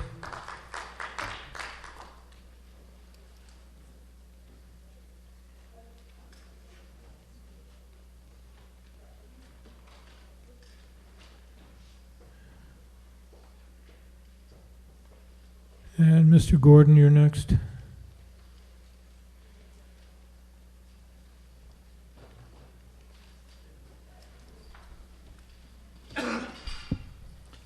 Good evening. Harry Boers speaking on behalf of the Advisory Committee. Before I begin my remarks, I'd like to offer a few thanks. As you heard, we're taking up Article 23, not 22, which is not being moved, and there's a reason for that. So first off, my thanks to the petitioner, Mr. Warner, also to Commissioner Andy Papasturgeon, and also to Director Aaron Galentine. The three of them worked collaboratively, they worked respectfully, they worked productively, and that's why we're not taking up 22, we're taking up 23. And it goes to show that when people sit down and focus on common goals, you can come up with tangible results. And they put in great efforts, and they deserve a thanks. So now to Article 23, which is before us. As you know, Brookline has a long and unsettled history in dealing with leaf blowers. After several years and a moderator's committee, which you just heard about, a lot of emotion, a lot of debate, town meeting codified constraints within our bylaws around leaf blowers, particularly Article 8.31. Now, warrant Article 23 is meant to restrict leaf blowers from blowing leaves or debris onto public ways or onto private property without the express consent or without immediate removal. The article, as now presented, would also strike mention of sidewalks in the early paragraphs of the bylaw, rendering that portion of the bylaw completely silent on the issue. The advisory committee does not believe that's advisable, and our proposed language, in fact, does not delete the reference to the sidewalks. Now, the petitioner has rightly expressed frustration with people blowing leaves and debris onto other people's property without consent, and we fully concur. There's really no excuse for that sort of behavior. Now, given that there is no direct reference to depositing yard debris in the current leaf blower section of our bylaws, we are recommending specific references be added. And during our public hearings, Director Galentine allowed us how this specific reference could help Park and Rec as well as DPW with guidance in their enforcement efforts. Additionally, it was felt that it made understanding our bylaw a bit easier as it would not require cross-referencing or interpreting the applicability of other prohibitions and allowances within our bylaws.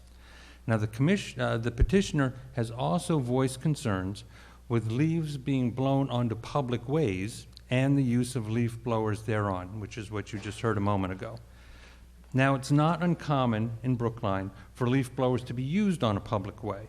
For example, blowing leaves off the sidewalk, or, as we saw there, commercial landscapers will blow leaves forward to the street where they collect them with vacuum trucks, as they can't park the trucks on people's yards, and not every location has a driveway.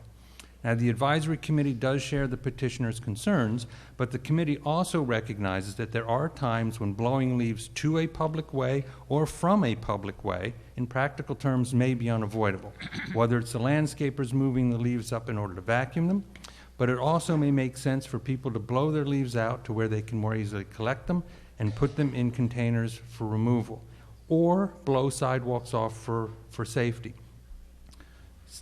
There's always going to be sort of that yahoo running down the street chasing a tin can with a leaf blower rather than picking it up. Sad to say, but that's the exception, not the rule. Now, keep in mind that Brookline has a tremendous tree canopy, and much of those trees are public trees, and they shed a lot of leaves. We expect our property owners to keep their walkways clear of snow. Well, leaves, especially when wet, can be equally hazardous. So blowing leaves off can at times provide a public good. You have 1 minute. Okay. Recognizing the reality, we believe that our language is a bit more specific than the petitioner's. The petitioner's revised language adds 2 elements, the first referencing the second, and the second saying that no property owner or property manager shall authorize or permit the operation of leaf blowers in a manner that intentionally distributes leaves or other debris to property not under their control without the express consent of the owner of such property, except for immediate removal. It's a bit unclear when you read that, or perhaps misread it, as to whether it permits blowing debris onto someone else's property without consent, as long as it's removed immediately. The amended language offered by the advisory committee does allow what is currently practiced and legal, but it adds new explicit language requiring the immediate removal of debris advanced onto a public way, and it prohibits blowing debris onto anyone else's property without consent. The advisory committee's language reads, "No property owner or property manager shall authorize or permit the operation of leaf blowers in a manner that intentionally blows leaves or other debris onto private property not under their control without the express consent of the owner or manager of such property, or onto a public way except for immediate removal." In short, without providing a full prohibition on sidewalks, what the advisory committee's language offers is what the petitioner is now specifying in his newest version of this language, but we believe we do it more clearly, more concisely, and we prohibit putting your debris onto someone else's property without permission, full stop, and unambiguously. So by a vote of 21 in favor, none opposed, and 4 abstentions, we are recommending favorable action on the advisory committee's language. Thank you. Mr. Gordon. And Ms. Michaels, would you come forward, please, and sit in the front row? Thank you, Mr. Moderator. Neil Gordon, Precinct 1 Town Meeting member of the Advisory Committee, and a former member of the Moderator's Leaf Blower Committee. So we all have our opinion on leaf blowers. Hardly anybody loves them. Some of us tolerate them. Many of us object to them for a host of reasons. So leaf blowers are primarily powered by fossil fuels, and that's an issue for many. The noise is disruptive, an issue for many. They raise clouds of dust, we've all seen it, we've heard about it, and debris on the sidewalks, which is an issue for many. But they also are, for many, in our landscaper community in particular, considered a necessary tool. Article 23, as printed in the warrant, would have limited leaf blower use other than by the town to private property, and would have banned the use of leaf blowers by moving leaf blowers in moving leaves across the sidewalk for efficient disposal. The landscaper community raised reasonable objections, leading petitioner to offer a motion that accommodates that need, specifically including an exception to allow for that use to move leaves across the sidewalk for immediate removal. Petitioner's motion accommodates the landscaper's stated needs while eliminating what most of us see as the frivolous use of leaf blowers, the sweeping of sidewalks to remove grass clippings, dust, and the occasional candy wrapper. The yahoos, in fact, are the norm when I walk Brookline sidewalks. Petitioner's motion also accommodates in large part the desire of many to reduce emissions, reduce noise, and respect the rights of pedestrians to quiet, peaceful, and unobstructed use of the sidewalks. I urge a vote of no action on the advisory committee's substitute motion and favorable action on the motion offered by the petitioner. Thank you. Thank you, Ms. Michaels. Thank you. Faith Michaels, Town Meeting Member, Precinct 5. As somebody who's in the landscape business and battling with the weather right now, I think it's sort of a perfect example, perfect storm of what's happened to us late in the season here, with some heavy wet snow and lots of leaves still on the ground. And we do definitely need those machines to get them up off the sidewalks. I am in favor of the advisory committee's input on this. I think that makes a lot more sense for us in the business. And I think that the town is a lot quieter. DPW has really kicked into action this fall and done a lot of ticketing. People have changed over their machines to more effective ones that are very low emissions, low noise. It's actually starting to happen, starting to work, and I think the petitioner is just making it hard for all of us. We actually do, the good guys who are working hard out there, we do go and clean the storm drains for the town, for the neighbors. Look at how the town gets out there with their trucks and their blowers and just gets that sea of leaves up and out. And I think if you take a look around, it's a mess right now. And You know, a lot of us just didn't get to finish up our jobs, and I don't think the town did either because of this rise snow. So I hope that you're going to vote for the advisories. Thank you. Thank you, Mr. Fisher.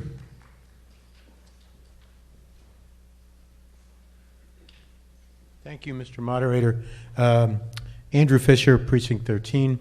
I have given these speeches before, and I don't need to repeat what's been said. I think the arguments are clear. I have one point I'd like to make regarding the progress we've made in this town, at this town meeting, regarding the reduction of use of fossil fuels. And I'm quite proud at what we did in voting the prohibition of new fossil fuel hookups in Article 20. But I'm somewhat embarrassed by the image. I think optics is the word we use today, and I think others of you share that embarrassment of seeing a building superintendent, a building employee for a condo building or an apartment building on Beacon Street or elsewhere in Brookline out on the sidewalk blowing a leaf blower, and you have to look and see what is it he's blowing, and just the useless burning of fossil fuels. And I think that doesn't sit well with the notion of our commitment towards cutting the use of fossil fuels. And while it may not be as substantive a measure as saying no more hookups, I think it's not the way we want to present ourselves in the town. I would urge support for the petitioner's motion. Thank you. Mr. Franco.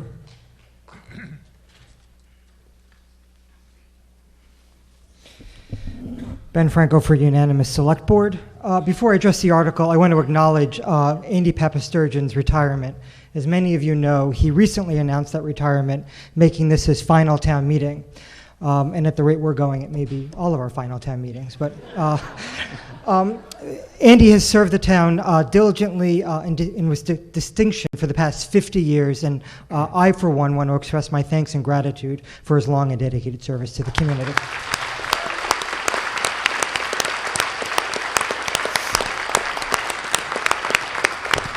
I think it's 51.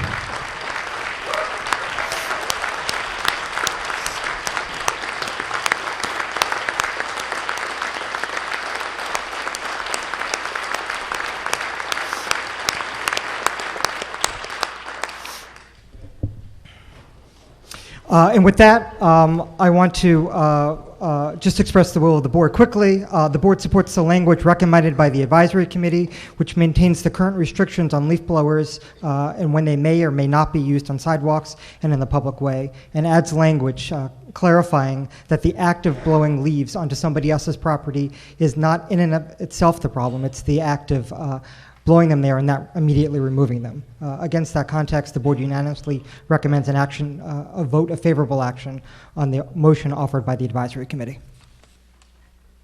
Yes, sir. Thanks. Nicholas Gertler, Precinct 11. I recognize this is not entirely a referendum on leaf blowers, but they still seem to me to be equivalent to using coal-fired hairbrushes.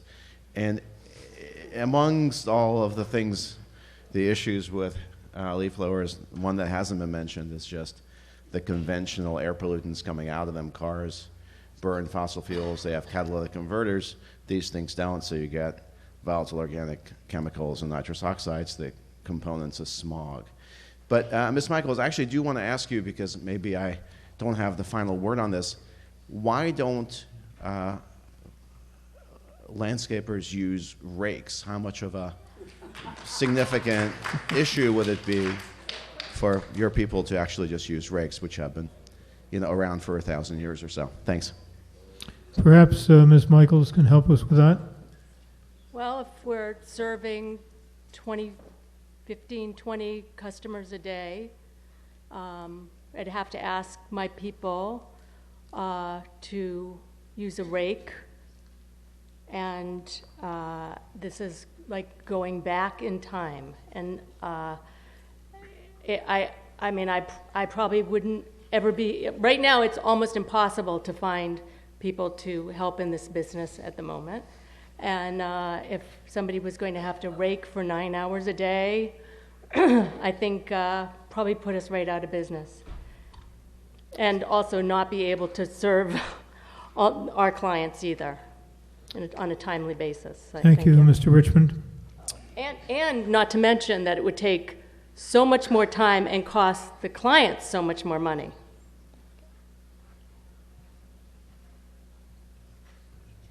Clint Richmond, Town Meeting Member, Precinct 6, speaking as Chair of the Green Caucus. The Green Caucus has supported all proposed restrictions on leaf blowers for reasons of health, climate, and noise. We think much of this issue still remains unaddressed, so stay tuned for future town meetings, I guess. We commend the petitioner for filing Article 23, which raises an issue which has so far been little discussed. This article seeks to address the hazard from particulate matter, whether blown by an electric or a more powerful gas-powered leaf blower. The particulate matter includes microplastics, tyrant brake dust, pet waste, plant allergens, aerosolized motor oil, gasoline, pesticides. Use of blowers on the public way increases noise, since echoing and amplification is more conducive there. So we think this article is much needed. However, the amended version came out after our endorsement meeting, so the rest of my remarks are speaking just personally. Given that this article legalizes leaf blowing, at least for removing leaves, I have a question about enforcement of uses that are standard today, such as basically sweeping the sidewalk with a blower. We've had difficulty with simple rules such as seasonal bans. I'm wondering what the enforcement agencies think about enforcement of either version of this proposed bylaw. So I don't know if maybe the commissioner or whoever you nominate to answer that question. Yeah, Mr. Papasturgeon. I mean, particularly even under either version. So, for example, under the petitioner's version, how would you distinguish between moving the leaves to be vacuumed up immediately to, maybe going further up the sidewalk and, making it extra clean? It just seems that the qualitative nature of the difference between that's pretty minimal, and I'm really worried about enforcement. Mr. Papasturgeon. Commissioner Andrew Papasturgeon, Department of Public Works. Before I answer your question, I just want to thank the body for that wonderful round of applause. I'm totally humbled. I've been coming to town meetings for decades, I think, and it's earth-shattering to think that this is my last one. But anyways, it is. It's my last one, so I'll have to be careful what I say. If you're asking about enforcement, if town meeting passes a bylaw that prohibits the blowing of leaves on the public way except for immediate removal, then we'll have to certainly enforce that. We have stepped up our enforcement over the last 4 months, working with the petitioner of both Articles 22 and 23. We've increased our enforcement agents from 1 to 8. I think we've done a terrific job in stepping up the enforcement, the issuing of citations, warnings. We're doing a better job at public education in terms of notifying both homeowners and landscapers, particularly when we respond to a complaint. 80% of the time when we get there, there is no violation. So at that point, we're in a public education mode to inform the owner and the landscaper that there has been a complaint. They could be in violation and hopefully stem any future violations. Have any fines been generated this season? Excuse me? Fines? Fines have been generated, yes. Okay. We have gone from 26 complaints in the year 2017 when the first bylaw was revised, with the issuings of warnings and no fines. In 2019, we've received 80 violations, or 80 complaints, 81 complaints. Wow. And so you can see the complaints have increased, and the fines this year alone, we've issued almost 10 fines, 10 monetary fines with probably 30 or 40 warnings. So. Well, I'll just say in conclusion, so I think I had signed up to speak for this, but I just thought I'd make it quicker by doing it from the mic. I think the AC version is still too broad. I think it basically takes a ban and turns it into the reverse. I'm going to vote no on it, and yes on the petitioner's version. Thank you. Thank you, Mr. O'Neill. Donnell O'Neill, Senior, Town Meeting Member, Precinct 4. I just want to piggyback on what Ben said about Andy retiring. I just want to go on record to say I would love to see Aaron become the next DPW commissioner. That's all I want to say. Thank you. Thank you. Mr. Ruggiero. Yes, I had a follow-up Who question. are you? Carlos Hidroejo, Town Meeting Member, Precinct 14. I had a follow-up question for the commissioner, which is, I'm assuming that with greater enforcement, he will be able to increase the budget, or the town will be able to increase the budget for the DPW to accommodate that greater enforcement rather than taking it else from some other portion. Commissioner? You're going to really put me on a bind here now tonight, aren't you? We do what we can with the money that we have. We are using all the resources of the department to step up enforcement of the current leaf blower regulations. We are using existing personnel that are on the road anyway, that are out there, and we've just kind of deputized them and given them enforcement powers to issue tickets and warnings relative to the leaf blower bylaw. We're doing it within the budget now. I don't see that it's taking an inordinate amount of time away from their other duties. It's just kind of redirecting what they're doing now, making their daily rounds more efficient. So I don't foresee in the future, at least, any budget increases for this. Thank you. On the advisory committee's motion, which I treat as a substitute motion, it's on pages 23-5 to 6. Those in favor? Recorded vote, please. Recorded vote? Okay. Sure. This is Article 23, substitute motion. It's on pages 23-5 to 23-6. It's the version described by Mr. Bors in his presentation. Press 1 if you approve of it, 2 if you're opposing it, and 3 if you're abstaining.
Motion carries by a vote of 110 in favor, 63 opposed, and 8 abstentions. Now, that's in the nature of an amendment. We now vote on the main motion, which is that is exactly what you just approved. All those in favor, please raise your hands. Those opposed, that motion carries by a majority vote. Now, ladies and gentlemen, it is 10:10, and let me describe what you have in front of you. We have 3 articles, 24, 30, and 31,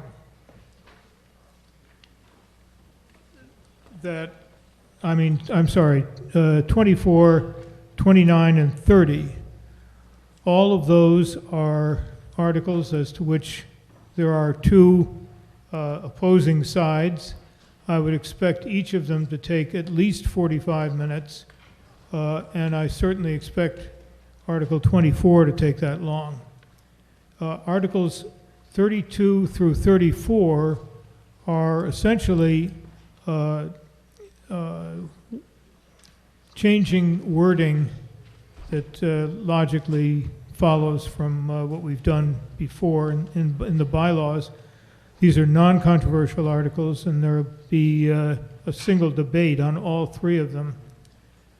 So if you promise to come back and finish your business tomorrow night, I'll entertain a motion to adjourn. Is there a second? Town meeting is, all those in favor, please raise your hands. Those opposed, that motion carries by a majority vote. Town meeting is adjourned until 7 o'clock tomorrow evening.